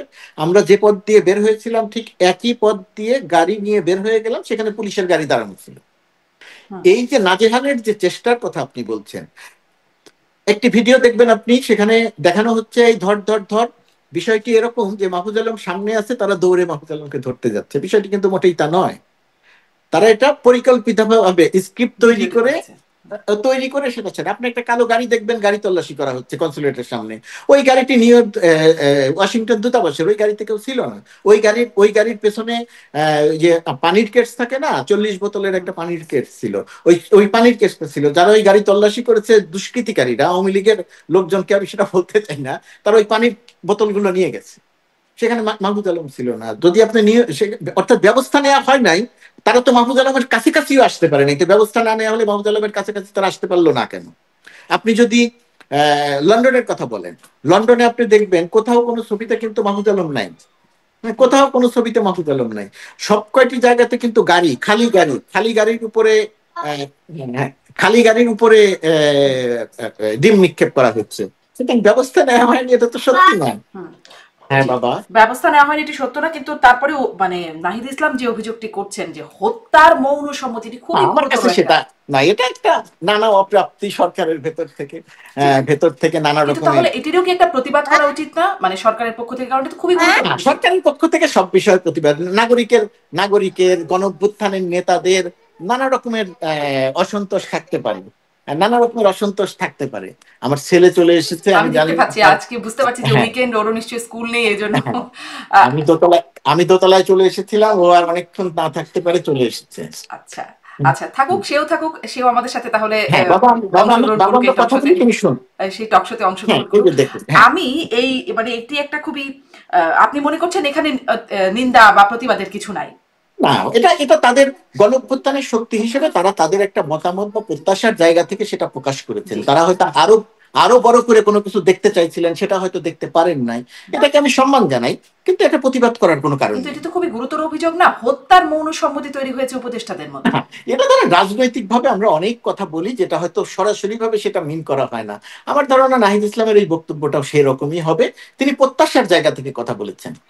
আচ্ছা আচ্ছা, আপনি একটু ওই যে সেখানকার গণতান্ত্রিক প্রক্রিয়ার কথা বলছিলেন, মানে যুক্তরাষ্ট্রের গণতান্ত্রিক প্রক্রিয়া, সেখানে কি ব্যবস্থা নেওয়া হচ্ছে, এই বিষয়গুলোর কথা বলছিলেন, যেখানে সবকিছু যেমন বিক্ষোভও করতে হয় তখন অনুমতি নিয়ে করতে হয়। আমি একটু সম্প্রতি বাংলাদেশে একটা ঘটনা, আমি আবার এই মাহফুজ আলমের ঘটনার প্রেক্ষিতে আবার একটু আসবো, কিন্তু ওইখানে একটু যেতে চাই যে বাংলাদেশে যেমন মঞ্চ ৭১ তারা পুলিশের ডিএমপির অনুমতি নিয়ে ঢাকা রিপোর্টার্সের বিরুদ্ধে তারা সমাবেশ একটা আলোচনা সভা করতে গিয়েছিল, অনুমতি নিয়ে গিয়েছিল, এবং সেখানে তারা গিয়ে একটা মবের শিকার হলো কথা বলতে শুরু করার মাত্রই। তারপরে পুলিশ তাদের নিরাপত্তার জন্য নিয়ে গিয়ে পরে সন্ত্রাস বিরোধী আইনে তাদের বিরুদ্ধে মামলা দেওয়া হলো, যারা আসলে সেখানে ছিলেন। আপনি জানেন মঞ্জুরুল আলম পান্না ছিলেন, হাফিজুল মানে কার্জন স্যার ছিলেন, আমাদের শ্রদ্ধেয় আইনের শিক্ষক, তিনি ছিলেন, আরো অনেকেই ছিলেন। ১৬ জন তারা গ্রেপ্তার হয়ে আছেন সন্ত্রাস বিরোধী আইনে গ্রেপ্তার হয়ে। এটি আসলে কি এমন হলো, মানে তারাও তো অনুমতি নিয়ে গিয়েছিলেন, তারাও কথা বলা শুরু করার আগেই তাদেরকে ধরে নিয়ে যাওয়া হয়েছে। এবং আমার অনুষ্ঠানে সেদিন মাসুদ কামাল বলছিলেন যে এফআইআর এ লতিফ সিদ্দিকের যে বক্তব্য রাখা হয়েছে যে তিনি এটি এটি বলেছেন, তিনি আসলে মাইকটি হাতে এনে নিয়ে কথা বলবার জন্য, কিন্তু এফআইআর এ তিনি কি বলতে পারতেন হয়তো সেটিও লেখা হয়ে গেছে। মানে এই বিষয়গুলো আপনি মত প্রকাশের পক্ষে সবসময় কথা বলেছেন, সাংবাদিক, আপনি নিজেও একজন দায়িত্ব পালন করেছেন, হয়তো আবার করবেন। আপনি এটি আসলে কিভাবে দেখেন এই ঘটনাটি? প্রথমত কথা, মানুষকে কথা বলতে দিতে হবে, মানুষের কথা বলার অধিকার থাকতে হবে। মানুষকে কথা বলতে দিতে হবে, মানুষের কথা বলার অধিকার থাকতে হবে। শেখ হাসিনা বিগত ফ্যাসিস্ট রেজিমের বিরুদ্ধে যে জনমানুষের বিক্ষুব্ধতা এবং জনমানুষের যে রাস্তায় নেমে আসা, তাদেরকে যে দেশ থেকে বিতাড়িত করা, এই স্বাধীনভাবে কথা বলতে না দেয়া এবং স্বাধীনভাবে কথা বলার অধিকার প্রতিষ্ঠা, এটা অন্যতম একটা বড় কারণ ছিল তাদের বিরুদ্ধে এইটা। তো এখনকার সরকারের সময়ে মত প্রকাশের স্বাধীনতাটা অবশ্যই থাকতেই হবে, এটা নিয়ে কোনো রকম কোনো প্রশ্ন থাকতে পারে না। পুলিশের অনুমতি নিয়ে হোক, সব সময় সব প্রোগ্রাম পুলিশের অনুমতি নিয়ে করতে হবে, ব্যক্তিগতভাবে আমি সেটারও পক্ষের মানুষ নই, যে যে কোনো কাজ করতে হলে পুলিশের অনুমতি নিতে হবে। কিন্তু বর্তমান পরিপ্রেক্ষিতে আমাদের একটা অনুমতি নিতে হয়, তার কারণ বর্তমান অন্য যে কোনো সময়ের চেয়ে এখন যেহেতু একটি প্রোগ্রাম করতে গেলে কোনো কোনো ক্ষেত্রে আমাদের পুলিশি নিরাপত্তার প্রয়োজন হয়, যাতে কোনো সহিংসতা না হয়। সেই কারণে পুলিশের অনুমতি বলতে পুলিশকে জানানোর একটা ব্যাপার থাকে, এবং সেটা আমার ধারণা যে সঠিকই আছে, ১ নম্বর। ২ নম্বর হচ্ছে মত প্রকাশের স্বাধীনতার জায়গায় আমি একটি বিষয় লক্ষ্য করছি, আপনি যাদের নাম উল্লেখ করে বলেছেন তারা আমাদেরই সহকর্মী, আমাদেরই পরিচিত জন। তাদের অনেকের মতের সঙ্গে আমার কোনো কোনো ক্ষেত্রে মতের হয়তো অমিল আছে, কিন্তু আমি চাই না যে তারা মত প্রকাশ না করুক। কিন্তু দেশের পরিস্থিতিতে আমার ভেতরে একটা জিনিস তৈরি হয়েছে, যে মুক্তিযুদ্ধকে ব্যবহার করে ফ্যাসিস্ট রেজিমে শেখ হাসিনা সরকারের সময় যেভাবে দেশের জনমানুষকে অপমান, অসম্মান এবং সুবিধা নেয়ার একটা ধারা তৈরি হয়েছিল, এই বিগত সরকারের পতনের পরে কেউ কেউ এই মুক্তিযুদ্ধকে ব্যবহার করেও মত প্রকাশের স্বাধীনতাকে সামনে এনে এটাকে ব্যবহার করে এক ধরনের ফ্যাসিস্ট সরকারের পক্ষে দাঁড়ানোর, বিগত সরকারের পক্ষে দাঁড়ানোর একটা অবস্থান তৈরি করেছে। যেমন আমি হচ্ছে সেই মানুষ, যে মানুষটি, দুঃখিত, কেউ যদি মিথ্যে বলেন, আমি আবারও বলছি, কেউ যদি মিথ্যা বলেন, আমি সেই মানসিকতায় বিশ্বাস করি যে ওই মিথ্যাটাও তার বলার অধিকার থাকা উচিত। আপনার বিরুদ্ধে কেউ একটা মিথ্যা বলবেন, তথ্য দিবেন, আমি মনে করি সেই কথাটাও তার বলার অধিকার থাকা উচিত। এইখানে যেটা দরকার সেটা হলো সরকারের অংশ হিসেবে আমাদের, অথবা সরকারের কার্যক্রমকে যারা সমর্থন করেন তাদের যেটা দরকার সেটা যে এটা বলা যে যিনি মিথ্যা তথ্যটা দিলেন সেই তথ্যটা যে মিথ্যা সেটাও পরিষ্কার করে বলে দেওয়া উচিত যে সেই তথ্যটা অসত্য। কিন্তু মিথ্যা তথ্য বলতে পারেন, কিন্তু দেশের বিরুদ্ধে প্রোপাগান্ডা চালানোর, প্রোপাগান্ডা বলতে আমি বলছি যে দেশের ভেতরে প্রোপাগান্ডা চালিয়ে এক ধরনের বিশৃঙ্খলা তৈরির মোটিভ নিয়ে কেউ যদি কাজ করে, তাহলে আমার ধারণা যে সেই জায়গাটাতে সরকারের কিছু করার আছে, অন্তত তাদেরকে বিরত রাখার। যেমন ধরেন, একজন সাংবাদিকের কথা যদি বলেন, আমি সরকারের সমালোচনা করতে পারি, আমি যখন সাংবাদিক, আপনি যখন সাংবাদিক, সরকারের সমালোচনা করতে পারেন। কিন্তু আমরা দেখলাম যে ওই মুক্তিযুদ্ধের ওই প্রোগ্রামটিতে যারা ছিলেন, তার ১৫-২০ এক মাস আগে থেকে সাংবাদিকদের দেখলাম, কোনো সাংবাদিকের দেখলাম, কোনো বিশ্ববিদ্যালয়ের প্রফেসরের দেখলাম যে ভারতে সর্বদলীয় মিটিং হয়েছে, শেখ হাসিনাকে পুনরায় বাংলাদেশে ফিরিয়ে দেওয়া হচ্ছে এবং এটা ডক্টর ইউনূস সরকার পালাবে ইত্যাদি ইত্যাদি বিষয় প্রচার করছেন। ওই যে আমি বললাম, মিথ্যাটা বলতে পারেন তিনি, কিন্তু দেশের বিরুদ্ধে প্রোপাগান্ডা কি চালাতে পারেন? না, এই নিশ্চয়ই না, সরকার পালানোর নিশ্চয়ই পর না। কিন্তু থেকে আমি এটা কি যদি চালাতে এই পারেন? ঘটনার কথা বলি, তারা আসলে ওখানে কি এমন প্রপাগান্ডা চালালেন? তারা যেমন লতিফ সিদ্দিকী মাইক হাতেই নেন নাই, যেটি মাসুদ কামাল বলছিলেন আমার না না, অনুষ্ঠানে, একটি হচ্ছে মাইক চালান, হাতেই নেন নাই, কিন্তু তিনি কি বলেছেন সেটা লেখা হয়েছে। একটি হচ্ছে চালান নাই, আরেকটি হচ্ছে চালাতে পারতেন। আমি তো শুরুতে বলেছি যে মত প্রকাশের স্বাধীনতা থাকতে হবে, কিন্তু আপনি যারা এখানে সরকারের ভূমিকা কিভাবে দেখলেন, মানে আইন শৃঙ্খলা বাহিনীর ভূমিকা যদি বলি? না, আইন শৃঙ্খলার ভূমিকা আমি সেটা বলছি যে সরকারের ভূমিকা, কেউ যদি কথা বলতে চান তাহলে তাকে কথা বলতে দিতে হবে, সেটা মঞ্চ ৭১ হোক আর যেই হোক। ফ্যাসিস্ট পতিত শক্তি ছাড়া, যেহেতু এই মুহূর্তে তাদের বিরুদ্ধে গণহত্যার অভিযোগ, সেই শক্তি ছাড়া, সেই শক্তি যদি এখন বলে যে আমাকে কথা বলতে দিতে হবে, তার বিচার প্রক্রিয়া চলছে, তার বিরুদ্ধে মানুষের বিক্ষুব্ধতা আছে, সেই শক্তির বিরুদ্ধে কথা বলার পক্ষে আমি এখন নই, মত প্রকাশের স্বাধীনতায় বিশ্বাসী হলেও।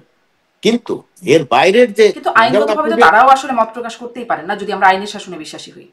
বিশ্বাস করি আইনের শাসন, আইনটা বিচার প্রক্রিয়াটা চলতে থাকুক, তাদের বিরুদ্ধে গণহত্যার বিষয়টি চলতে বিচার থাকুক, প্রক্রিয়া চলতে থাকবে, প্রমাণ এদিকে হোক। মত প্রকাশে তো বাধা থাকার কথা না। মত প্রকাশে বাধা আছে এই কারণে যে আপনি দেশের মানুষকে উস্কানি দিচ্ছেন, দেশের মানুষকে হত্যা করতে চাইছেন। কিন্তু এই আপনি ঘটনায় আবারও উস্কানির গণহত্যা, ঘটনাটা কি দেখলেন? মানে এখানে কি আপনি বলবেন যে এখানে উস্কানি হচ্ছিল, এজন্য পুলিশ ব্যবস্থা নিয়েছে, এরকম কি না কিছু না, আমি হলো? ওই ঘটনার কথা বলছি যে না। আমি যদি এই ঘটনার কথা একটু জানতে চাই। এই ঘটনার সঙ্গে এমন কিছু মানুষের সম্পৃক্ততা ছিল যারা তারও ১ মাস আগে থেকে একটা সম্মিলিতভাবে প্রোপাগান্ডা চালাচ্ছিল। সেই মানুষটি, একাধিক মানুষ সম্মিলিতভাবে প্রোপাগান্ডা চালাচ্ছিল, দেশ বিরোধী প্রোপাগান্ডা তার চালাচ্ছিল, নট তার সরকার বিরোধী প্রমাণ প্রোপাগান্ডা। সরকারের কাছে ছিল? এটা সবার কাছে আছে, ভার্চুয়াল মিডিয়াতে আছে, তারা প্রকাশ্যে ষড়যন্ত্র করেছে। যে তাহলে পুলিশ ঘটনা তাদের ঘটে নাই, অনুমতি দিল কেন? এটা একটা গুরুত্বপূর্ণ প্রশ্ন, কেন অনুমতি দিয়েছে? ওই মঞ্চটির সঙ্গে এদের সম্পৃক্ত ছিল বা এরকম মানুষের সম্পৃক্ততা ছিল, পুলিশ সেটা জানতো কিনা, এটা পুলিশের তদন্ত করে দেখা উচিত। এবং তার চেয়ে বড় কথা, যে সেখানে যা বলে নাই সেই ঘটনা দিয়ে যদি মামলা হয়ে থাকে তাহলে অবশ্যই সেটা ঠিক না। সরকারকে স্বচ্ছ থাকতে হবে, পুলিশকে স্বচ্ছ থাকতে হবে। পুরনো আমলের মতো যা ঘটে নাই সেই ঘটনা বানিয়ে মামলা করা যাবে না। এই জায়গাটিতে সরকারের দেখার আছে, স্বরাষ্ট্র মন্ত্রণালয়ের দেখার আছে, অবশ্যই দেখার আছে। আপনি যেটা বলতে চাইছেন সেই ঘটনার সঙ্গে, কথার সঙ্গে আমি একমত। আর এই মবকারীদের বিরুদ্ধে কোনো ব্যবস্থা নেওয়া হলো না, যারা আসলে এসে হেনস্থা করলেন বা? ব্যবস্থা নেওয়া উচিত ছিল, ব্যবস্থা নেওয়া উচিত ছিল যারা হেনস্থা করেছে। রাষ্ট্র ব্যবস্থা নেবে, রাষ্ট্র ব্যবস্থা নেবে, সরকার ব্যবস্থা নেবে, স্বরাষ্ট্র মন্ত্রণালয় ব্যবস্থা নেবে, প্রশাসন। আমি আর আপনি ব্যবস্থা নেব না, আমি আর আপনি কথা বলতে পারেন, আপনি কথা বলতে পারেন যে ওইখানে এরকম একটা অনিয়ম ঘটেছে, ওইটার ব্যবস্থা যে নিতে হবে সেই ব্যবস্থাটা নিতে হবে পুলিশকে, ব্যবস্থাটা নিতে হবে সেনাবাহিনী, এখন মাঠে আছে সেনাবাহিনীকে, যেহেতু তাদের ম্যাজিস্ট্রেসি ক্ষমতা আছে। ওই ব্যবস্থাটা আমি নিব না। ওই যে তো সেটা নিউ কেন ইয়র্কে নিল না? যারা, মানে সরকার এখানে তাহলে চুপ কেন? মানে না, আইনের। সরকারের নেওয়া উচিত ছিল, সরকারের নেওয়া উচিত ছিল। হয় সরকার পারে নাই, অথবা সরকার নেয় নাই, অথবা সরকার সামনে নিবে, কি করবে আমি পুরোটা বলতে পারবো না, কিন্তু অবশ্যই ব্যবস্থাটা সরকারকে নিতে হবে, অন্য কেউ না।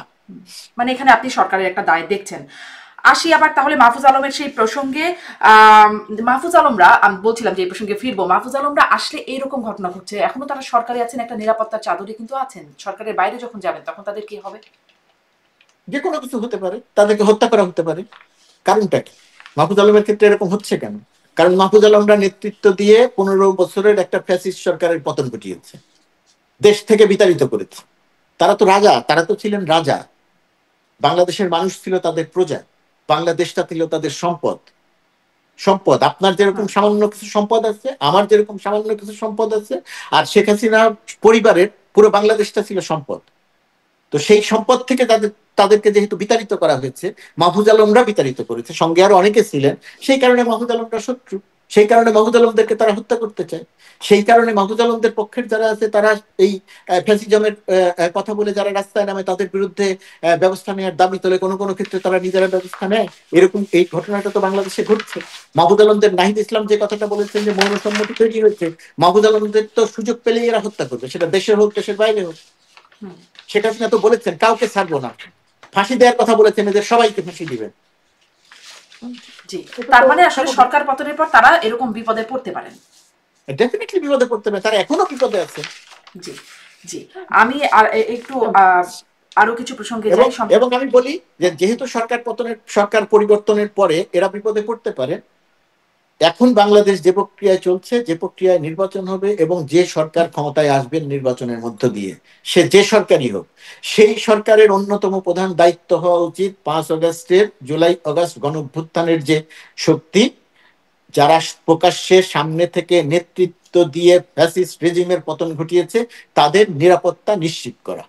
এটা একটা দায়িত্ব। সরকারই শুধু নিরাপত্তা নিশ্চিত করবে না, কিন্তু সরকারের পক্ষ থেকে যেটা করা দরকার সেটা যেন সরকার দেশে এবং দেশের বাইরে সব জায়গাতেই এটা করে, এটা তাদের অন্যতম দায়িত্ব হওয়া উচিত এবং প্রকাশ্যে তাদের এটা বলা উচিত। জি জি, নিরাপত্তা নিশ্চিত করা। কিন্তু সরকার বা মানে যাদের দায়িত্ব থাকা উচিত তারা তারেক রহমানের নিরাপত্তাও নিশ্চিত করতে পারছেন না। কারণ তাদের তিনি কেন ফিরছেন না জিজ্ঞাসা করলে বিএনপির পক্ষ থেকে অনেকেই বিভিন্ন সময় আমার প্ল্যাটফর্মেই বলেছেন যে তিনি আসলে নিরাপদ নন, তাকে হত্যা করার চেষ্টা করা হতে পারে।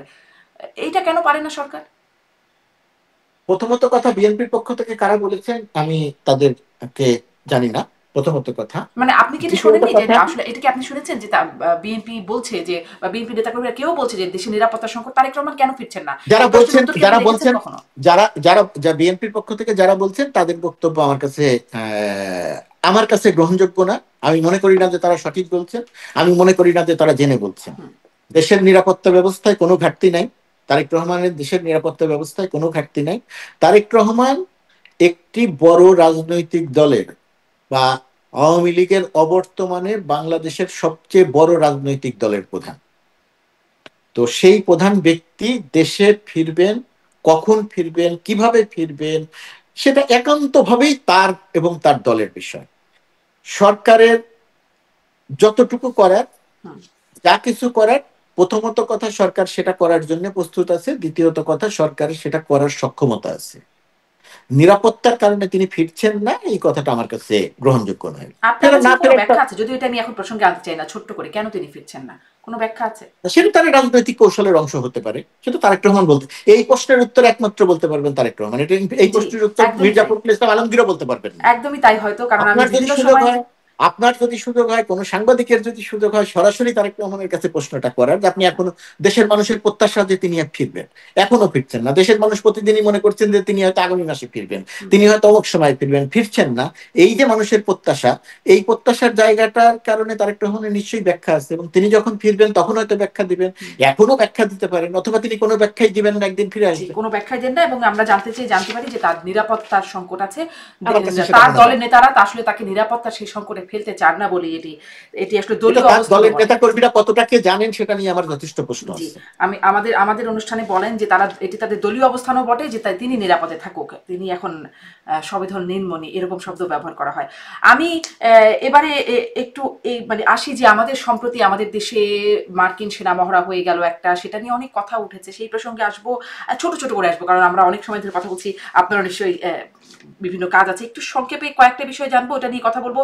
তার আগে একটু এটা নিয়ে কথা বলতে চাই যে সম্প্রতি আমাদের গণমাধ্যমে দেখলাম যে মার্কিন গোয়েন্দা সংস্থা সিআইএর এজেন্ট দাবি করা এনায়েত করিম চৌধুরী ওরফে মাসুদ করিমকে গ্রেপ্তার করা হয়েছে, গ্রেপ্তার করেছে পুলিশ। এবং সেখানে পুলিশের বরাতে বলা হচ্ছে, মানে প্রথম আলোর খবর পড়ছি, একজন পুলিশ কর্মকর্তা প্রথম আলোকে বলেছেন প্রাথমিক জিজ্ঞাসাবাদে এনায়েত করিম বলেছেন বর্তমান সরকার পরিবর্তন করে নতুন জাতীয় সরকার গঠনে কাজ করতে তিনি বাংলাদেশে এসেছেন। তার দাবি তিনি বিশেষ একটি দেশের গোয়েন্দা সংস্থার এজেন্ট, বাংলাদেশের অন্তর্বর্তীকালীন সরকার খুব নাজুক অবস্থায় আছে, সেনাবাহিনীর সঙ্গে ওই সরকারের দূরত্ব তৈরি হয়েছে, এই সুযোগে বর্তমান সরকারকে পরিবর্তন করতে বাংলাদেশে এসেছেন তিনি। সরকারি উচ্চ ও নীতি নির্ধারক পর্যায়ের একাধিক কর্মকর্তাদের সঙ্গে বৈঠক করেছেন বলে জানিয়েছেন তিনি। এছাড়াও বিভিন্ন রাজনৈতিক দলের প্রভাবশালী নেতা ও ব্যবসায়ীদের সঙ্গে গোপন বৈঠক হয়েছে। এই সিআইএর এজেন্টের বাংলাদেশে আসা কোনো খবর আপনারা জানেন? মার্কিন দূতাবাস প্রথমত কথা সিআইএ এর এজেন্ট বলতে কিছু নাই, প্রথমত কথা।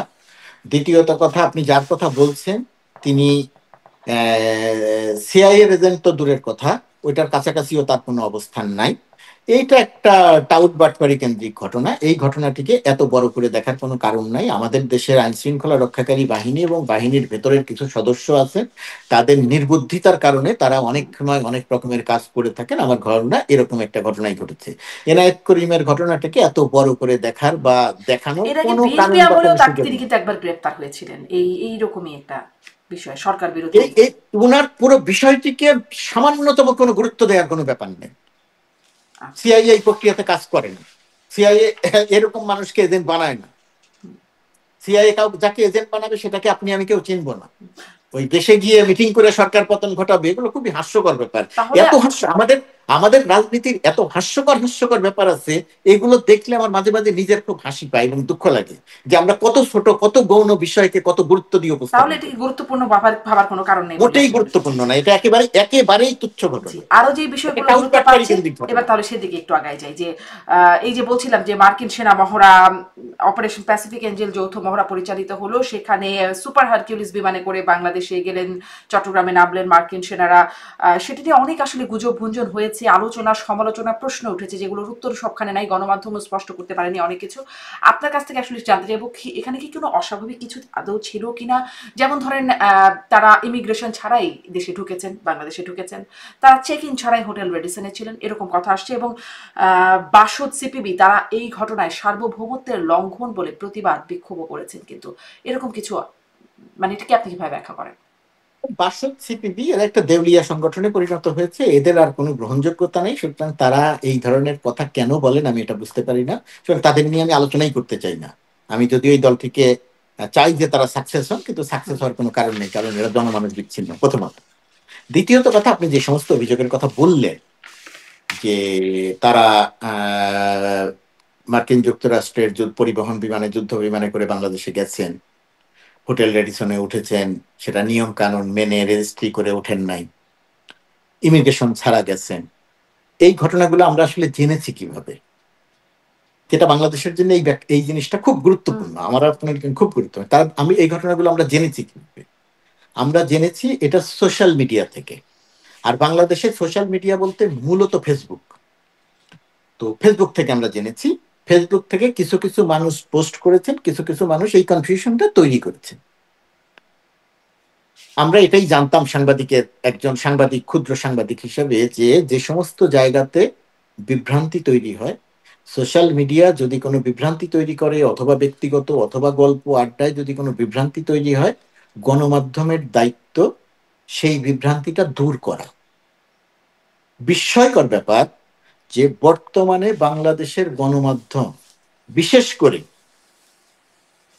আমি একসময় নিয়মিত টকশোতে অংশ নিতাম, আপনি এই প্রোগ্রামের বাইরেও বাংলাদেশের প্রথম সারির টেলিভিশনগুলোতে নিয়মিত টকশো উপস্থাপন করেছেন, আপনার সঙ্গেও বহু অনুষ্ঠান আমরা একসঙ্গে করেছি। এই সমস্ত প্রোগ্রামের ধরনটা ছিল এরকম যে যে সমস্ত বিভ্রান্তি তৈরি হবে সেই সমস্ত বিভ্রান্তিটা এই সমস্ত গণমাধ্যমের থেকে, এই সমস্ত টকশো থেকে সেই বিভ্রান্তিগুলো দূর করা হবে। অর্থাৎ সত্যটা আমরা বলবো যে না, ঘটনাটা এরকম না ওই রকম। কিন্তু বিস্ময়কর ভাবে হলে সত্যি, আপনি একটু মিলিয়ে দেখেন, আমার অভিযোগটা এমন না যে আমি এখন টকশো করছি না দেখে আমি সেই জায়গাতে কথা বলছি। আপনি খেয়াল করে দেখেন যে কয়জন এই টকশোতে এসে এই বিষয়টি নিয়ে কথা বলেছেন, তারা সবাই সোশ্যাল মিডিয়া দ্বারা প্রভাবিত হয়েছেন, এবং সোশ্যাল মিডিয়া যে প্রশ্ন করেছে তিনিও এসে সেই প্রশ্নই করেছেন। মার্কিন যুক্তরাষ্ট্র, তিনি কি বলছেন আমি জানি না, তারা কথা বলতে গেলে আমি জানি না মার্কিন যুক্তরাষ্ট্র কি সেন্ট মার্টিনে ঘাঁটি করতে চাইছেন? আরে ভাই, আপনি টকশোতে কথা বলছেন, ন্যাশনাল মিডিয়াতে, আপনি বলছেন আমি জানি না, তো আপনি যেটা জানেন না সেটা নিয়ে কথা বলছেন কেন? আমি জানি না, তিনি বলছেন আমি জানি না তারা রেডিসন ব্লুতে রেজিস্ট্রেশন ছাড়া ঢুকেছেন কিনা। তা আপনি জানেন না কেন এটা জানতে পারেন? আপনি এখন যুক্তরাষ্ট্রে বসবাস করছেন, আপনিও একটা টেলিফোন করে জেনে নিতে পারেন। আর তারা ঢাকা শহরে থেকে তাহলে কোন মূলধারার গণমাধ্যমে, ধরুন টক বক্তাদের কথা বাদ দিলাম, মূলধারার গণমাধ্যমে কেন এটা দেখানো হলো না যে হ্যাঁ তারা চেকিং করেছেন, এই যে তার ডকুমেন্ট আছে? দেখানো দেখানো হলো না মানে কি, দেখেন এই যে মার্কিন যুক্তরাষ্ট্রের সঙ্গে বাংলাদেশের একটা দ্বিপাক্ষিক এই ট্রেনিং মহড়া, এটা বহু বছর ধরে চলছে, এটা সব সরকারের সময়ই চলে। এই মুহূর্তে যুক্তরাষ্ট্রে বাংলাদেশের প্রায় শতাধিক, এই মুহূর্তে আমি আর আপনি যখন কথা বলছি, প্রায় শতাধিক সেনাবাহিনী, বিমান বাহিনী, নৌবাহিনীর শতাধিক কর্মকর্তা আছেন, নানা কর্মসূচিতে নানা ট্রেনিং এ তারা ট্রেনিং নিচ্ছেন। এটা কিন্তু আমরা জানি না কোথায় আছেন, কি ট্রেনিং নিচ্ছেন। একই রকম ভাবে বাংলাদেশেও তাদের যাতায়াত আছে, সব ঘটনা আমরা জানি না। সেনাবাহিনীর সঙ্গে, নৌবাহিনীর সঙ্গে, বিমান বাহিনীর সঙ্গে যেটা চলে, যেহেতু এটা একটি বড় মহড়া, সেই কারণে এটা নিয়েই বিভ্রান্তিটা তৈরি হয়েছে। আমার এইখানে বক্তব্য হচ্ছে, আমি যেটা কথাটা বলছিলাম শেষ করি, যে এই টকশো আলারা কয়েকজন বক্তা যিনি সে বিষয়টা জানেন না, সেই বিষয়গুলো নিয়ে বিভ্রান্তি তৈরি করেছেন, এবং তাদের কাছে এই ব্যাখ্যাটা থাকা দরকার ছিল যে সেন্ট মার্টিন দ্বীপটি ঘাঁটি করার উপযুক্ত না। এই ব্যাখ্যাটা থাকা দরকার ছিল। তাদের এটা জেনে নেওয়া দরকার ছিল যে রেডিসন ব্লুতে কেউ রেজিস্ট্রেশন ছাড়া ঢোকে নাই। তাদের এটা জেনে নেওয়া দরকার ছিল যে কেউ ইমিগ্রেশন ছাড়া আসে নাই। তাদের এটা জেনে নেওয়া দরকার ছিল যে ভিসা পাসপোর্ট ছাড়া মার্কিন যুক্তরাষ্ট্রের একজন নাগরিকও যায় নাই। এক নয়, এটা জানা তাদের দরকার ছিল। আর সরকারের জায়গা থেকে, বিশেষ করে আইএসপিআর এর জায়গা থেকে যেটা দরকার ছিল, তারা বিবৃতিটা দিয়েছেন, একটি বিজ্ঞপ্তি দিয়েছেন এই বিভ্রান্তিগুলো তৈরি করার পরে। তো যেহেতু এটা প্রায় 92 জন সদস্য গেছেন, 3-4টি উড়োজাহাজ, যুদ্ধ বিমান গেছে, পরিবহন বিমান গেছে, তাদের এটা উপলব্ধিতে আসলে ভালো হতো যে এই ব্যাখ্যাটা আমরা আরো আগেই দিয়ে দিতে পারি। মানে অনেক বিভ্রান্তি তৈরি হওয়ার কিন্তু এই পরে যে যে তারা বিভ্রান্তি তৈরি করা হচ্ছে, মানে বিভ্রান্তি তৈরি করার তো কিছু কিছু গ্রাউন্ড আছে, মানে যদি মানুষ যেমন দুয়ে দুয়ে কিছু চার মেলাতে চায়, যেমন গুজব গুঞ্জন হতে পারে, কিন্তু কিছু তো সুযোগ আছে। যেমন ধরুন সাবেক প্রধানমন্ত্রী তিনি বলতেন যে তিনি যদি মার্কিনীদের এই সুযোগটি দিতেন দেশে ঘাঁটি তৈরি করতে, তিনি যদি মানে এই কাজগুলো করতে দিতেন, এখানে একটা বেস করতে দিতেন, তাহলে তিনি ক্ষমতায় থাকতে পারতেন। ওদিকে একটা খ্রিস্টান রাষ্ট্র হবার প্রক্রিয়া চলছে, এরকম নানান বক্তব্য কিন্তু সেন্ট মার্টিন যদি দিয়ে দিতেন তাহলে তিনি ক্ষমতায় থাকতে পারতেন, এই কথাগুলো বলতেন। এবং এই সরকার আসার পরে দেখা যাচ্ছে মানুষজন সেন্ট মার্টিনে যেতে পারছে না পরিবেশগত কারণের কথা বলে, সেখানে আসলে এখন ভ্রমণ নিষেধাজ্ঞা আছে।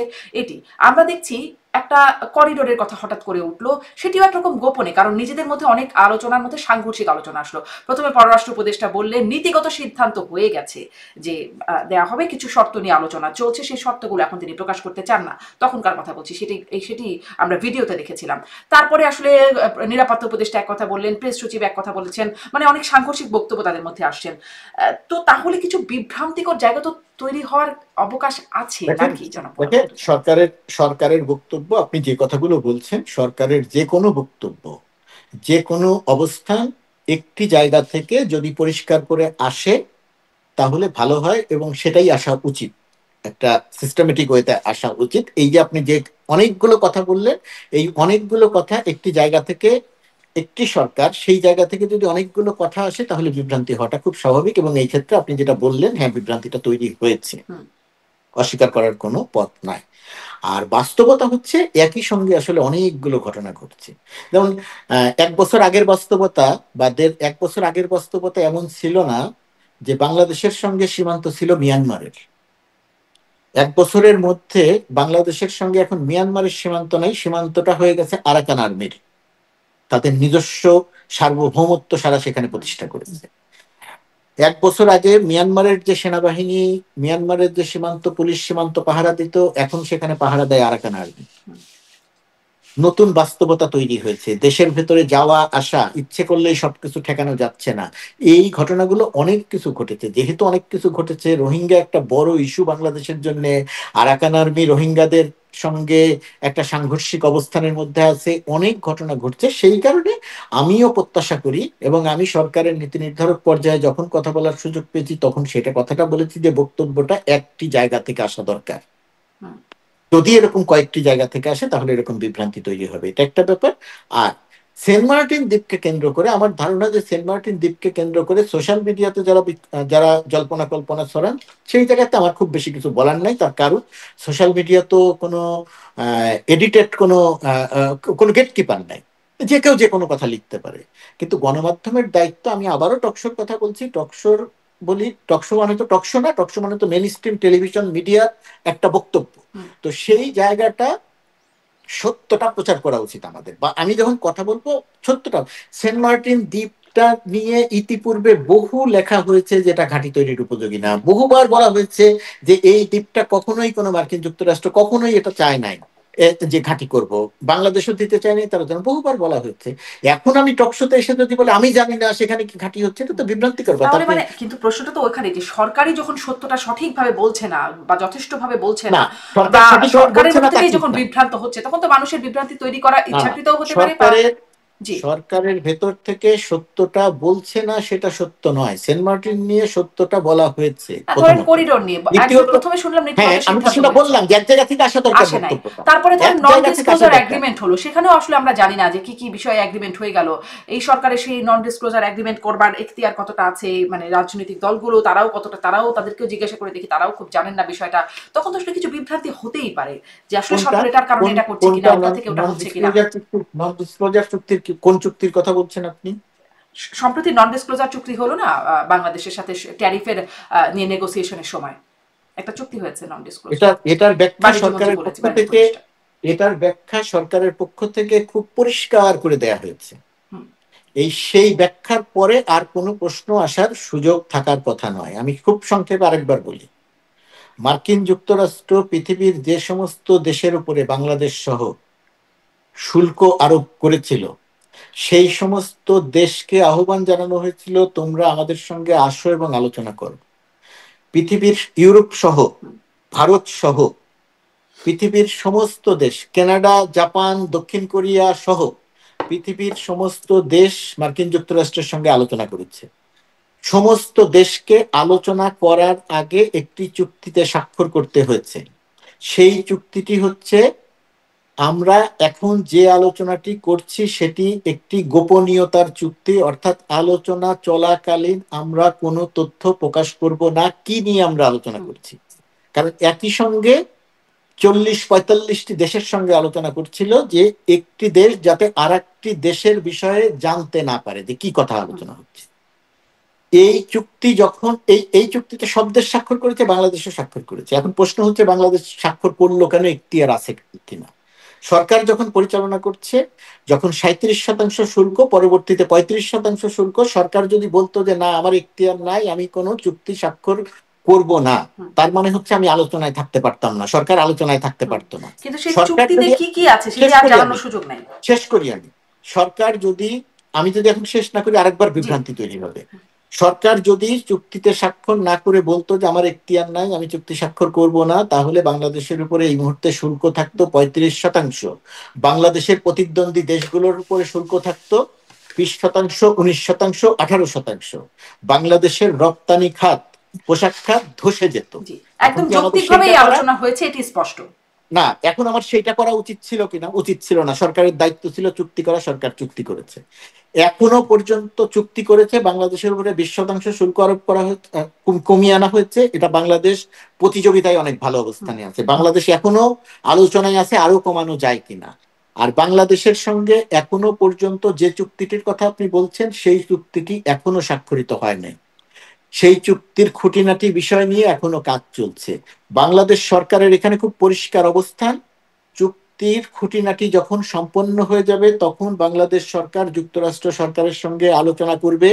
এখানে বাংলাদেশের স্বার্থ বিরোধী কোনো এজেন্ডা নাই, কোনো বিষয় নাই। সেহেতু আমরা এই চুক্তিটা প্রকাশ করতে চাই। সম্মিলিতভাবে এই সিদ্ধান্তটা বাংলাদেশ সরকার নিতে চায়। নিতে চাইলে দুই পক্ষের সম্মতি লাগবে, এবং আমার ধারণা দুই পক্ষের সম্মতি পাওয়া যাবে এবং সেই চুক্তিটি প্রকাশ করা হবে। এখানে গোপনীয়তার, গোপনের কোনো বিষয় নাই, সবগুলো ট্রান্সপারেন্ট। ধারণা, কিন্তু আমরা তো স্পষ্ট হতে পারছি না, কারণ শেখ হাসিনার সময়কার অনেক চুক্তি প্রকাশ করা হবে, মানে সেটি দেশবিরোধী চুক্তি হয়েছে বলে আমরা শুনি, কিন্তু এই সরকার বলেছিল প্রকাশ করবে ক্ষমতা এসে। না না, এই সরকারের হাতে না সবকিছু, এই সব দুটি পক্ষের হাতে। এখানে বাংলাদেশের স্বার্থগত কারণে সরকার আমেরিকার চাপে, যুক্তরাষ্ট্রের চাপে আলোচনার টেবিলে যায় নাই। বাংলাদেশের স্বার্থের কারণে সরকার আলোচনার টেবিলে গেছে। বাংলাদেশের স্বার্থ যাতে বিঘ্নিত না হয় সেই কারণে সরকার কাজ করছে। সরকার আগে চুক্তি করবে, চুক্তি করার আগে তো চুক্তি প্রকাশ করা যায় না। চুক্তি করার পরে, চুক্তি করার সময় সরকার বলবে যে আমরা এই চুক্তিটি প্রকাশ করতে চাই। দেখা যাক তখন কি হয়। তার আগে তো চুক্তি প্রকাশ করতে হয়, তারা ম্যান্ডেট পেতে হবে তো চুক্তি। না না, চুক্তি হওয়ার আগে চুক্তি প্রকাশ করা যায় না। আলোচনা করতে হবে না দেশের রাজনীতিকদের সাথে। না না, আপনি পৃথিবীর একটা নজির দেখান যে এই ধরনের চুক্তি করার আগে প্রকাশিত হয়েছে। আপনি পৃথিবীর কোথাও কোনো নজির দেখাতে পারবেন না। প্রকাশ করা হয় বলতে আলোচনা তো করতে হবে, কারণ তারা আসলে কার সঙ্গে আলোচনা করতে হবে, কার সঙ্গে এত রাজনৈতিক দলদের সাথে এত কথা হচ্ছে সব বিষয়, তারা তো বলছে যে এই বিষয়গুলোতে তাদের সাথে আলোচনা কেন করা। এটা এই মুহূর্তে রাজনৈতিক দলের জানার বিষয় নয়। চুক্তি নিয়ে কথা বলতে পারতেন আপনি তখনই যখন 35% শুল্ক যদি সরকার আলোচনা করে কমাতে না পারতো। ভারত যেটা পারে নাই সেটা যদি হতো, সরকারকে সেই একই রকম ব্যাখ্যায় তো শেখ হাসিনাও বলেছেন যে কিছু বিষয় গোপনীয়তা থাকতে হয়, চুক্তি সব প্রকাশ করার মতো না। এখানে কিন্তু গোপনীয়তার বিষয় নয়, এখানে কিন্তু গোপনীয়তার বিষয় নয় যে সরকার গোপন করে রাখছে, গোপন করে রেখে দেশ বিরোধী কাজ করছে। সেই শেখ হাসিনার বিষয় আর বর্তমান সরকারের এই ট্যারিফ ইস্যুর আলোচনার বিষয়, যতগুলো দেশের সঙ্গে আলোচনা চলছে, পৃথিবীর কোনো দেশ তার চুক্তিটি কি নিয়ে আলোচনা হচ্ছে সেটা প্রকাশ করে না। আপনি একটি দেশে দেখাতে পারবেন? নিশ্চিত হয়ে কি করে, এই একটা প্রশ্ন রয়ে যায় যেমন না, আপনি নিশ্চিত বলছেন বই যে কি করে আপনাকে সরকারকে বিশ্বাস করতে, আপনি শেখ হাসিনা সরকারকে বিশ্বাস করতে পারতেন না, কারণ সে কি চুক্তি করছে। আর বর্তমান সরকারকে আপনি বিশ্বাস করতে পারতে হবে, এই কারণে, হবে বলা ঠিক নয়, বিশ্বাস করা দরকার এই কারণে যে তারা এখন পর্যন্ত যে নেগোসিয়েশন করেছে সেই নেগোসিয়েশনের সক্ষমতার পরিচয় দিয়েছে এবং বাংলাদেশের স্বার্থগত জায়গাতে দৃশ্যমানভাবে অগ্রগতি আছে। জি, এই গণ অভ্যুত্থানের পক্ষে যারা কাজ করেছেন তারাই এইটি নিয়ে অনেক প্রশ্ন করছেন যে দৃশ্যমান যেটি অগ্রগতি হয়েছে তার বাইরে অদৃশ্য অনেক কিছু হয়েছে যেটি আসলে দীর্ঘমেয়াদী আমাদের জন্য ক্ষতিকর হবে, সেটি আমরা জানি না বলেই এই প্রশ্নটির উত্থাপন করা আপনার কাছেও। তারাও জানেন না, এটা তারাও জানেন না, এবং সরকারের পক্ষ থেকে আমি জানি, সরকারের পক্ষ থেকে আমি জানি, দায়িত্ব নিয়ে বলছি, আমি জানি, আমি পুরো আলোচনার প্রক্রিয়ার সঙ্গে ছিলাম, সেখানে কোনো বিষয় নাই যেটা বাংলাদেশের স্বার্থের বিরুদ্ধে যায়। খুঁটিনাটি বিষয় সম্পন্ন হোক, চুক্তি আপনার চুক্তি সম্পন্ন হোক, চুক্তি সম্পন্ন হওয়ার পরে যখন এই বিষয়গুলো জানা যাবে তখন সেখানে দেখা যাবে যে কোনো স্বার্থ সংশ্লিষ্ট বিষয় নাই। আর একটি কথা আমি বলতে চাই, নাগরিকের পক্ষ থেকে শঙ্কা প্রকাশ করা, বহু ইতিহাস আছে এই শঙ্কা প্রকাশ করার, বহু নজির আছে এই শঙ্কা প্রকাশ করার, সুতরাং তাদের এই শঙ্কা প্রকাশকে আমি কোনো ক্ষতিকর হিসেবে দেখি না, এটিও খারাপ স্বাভাবিক বলে হিসেবেও বলছেন। দেখি না। আমার শেষ সময়ে একদম শেষ প্রশ্নটি করতে চাই যে একটা অস্বাভাবিক, মানে আপনি এগুলোর মধ্যে কিছুতেই খুব স্বাভাবিকভাবে ব্যাখ্যা করছেন, এই ঘটনাটাকে, এর মধ্যে একটা অস্বাভাবিক ঘটনা আমরা দেখলাম গত 31শে আগস্ট হোটেল ওয়েস্টিনে মার্কিন স্পেশাল ফোর্সের সিনিয়র কর্তা একজন পরিচয় যেটি পাওয়া যাচ্ছে এয়ারবর্নের কমান্ড ইন্সপেক্টর জেনারেল টেরেস আবভেল, সম্ভবত তার নামটি যদি ভুল উচ্চারণ না করি, তার মৃত্যু হলো এবং তার মরদেহ ময়নাতদন্ত ছাড়াই বাংলাদেশের পুলিশ মার্কিন দূতাবাসের কাছে হস্তান্তর করলো এবং তারপরে দুই পক্ষ থেকে কোনো রকম কোনো কথা বলা হলো না।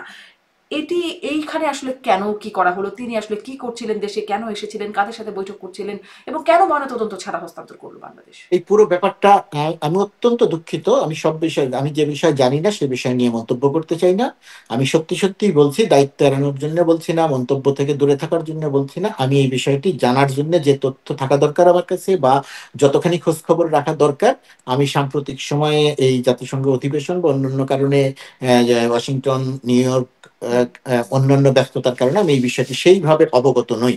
যদি আপনি একান্তই জানতে চান তাহলে আমি পরবর্তী কোনো অনুষ্ঠানে বা কোনো সময়ে আমি খোঁজ খবর নিয়ে জেনে তারপরে মন্তব্য করবো। এখন আমার এটা নিয়ে মন্তব্য করাটা ঠিক হবে না, কারণ আমি আমি জানি আসলে না বিষয়টা। আসলে জানতে চাই কারণ দেশের গণমাধ্যম বা কোথাও এটি নিয়ে কোনো রকম কথাবার্তা হয়নি, কারণ পরবর্তীতে আমিও একদমই জানি না চেপে যে, গেছে বিষয়। আমিও পুরো ব্যাপারটি জানি না, জি, আমি জানি না অন্য কারণে যে আমি এদিকে নজর দিতে পারি নাই সেই কারণে। জি, নিশ্চয়ই আপনার জানবার সুযোগ হলে আমি আপনার নিশ্চয়ই, কাছে জানতেই চাইবো নিশ্চয়ই, বিষয়টি আসলে কি নিশ্চয়ই। হয়েছে। অনেক ধন্যবাদ জনাব গোলাম মুর্তজা, আপনি অনেকটা সময় আমাকে দিয়েছেন, ধন্যবাদ যুক্ত হওয়ার জন্য। জি, আপনাকেও অনেক ধন্যবাদ, আপনার দর্শকদেরকে ধন্যবাদ। জি, দর্শক ধন্যবাদ সবাইকে।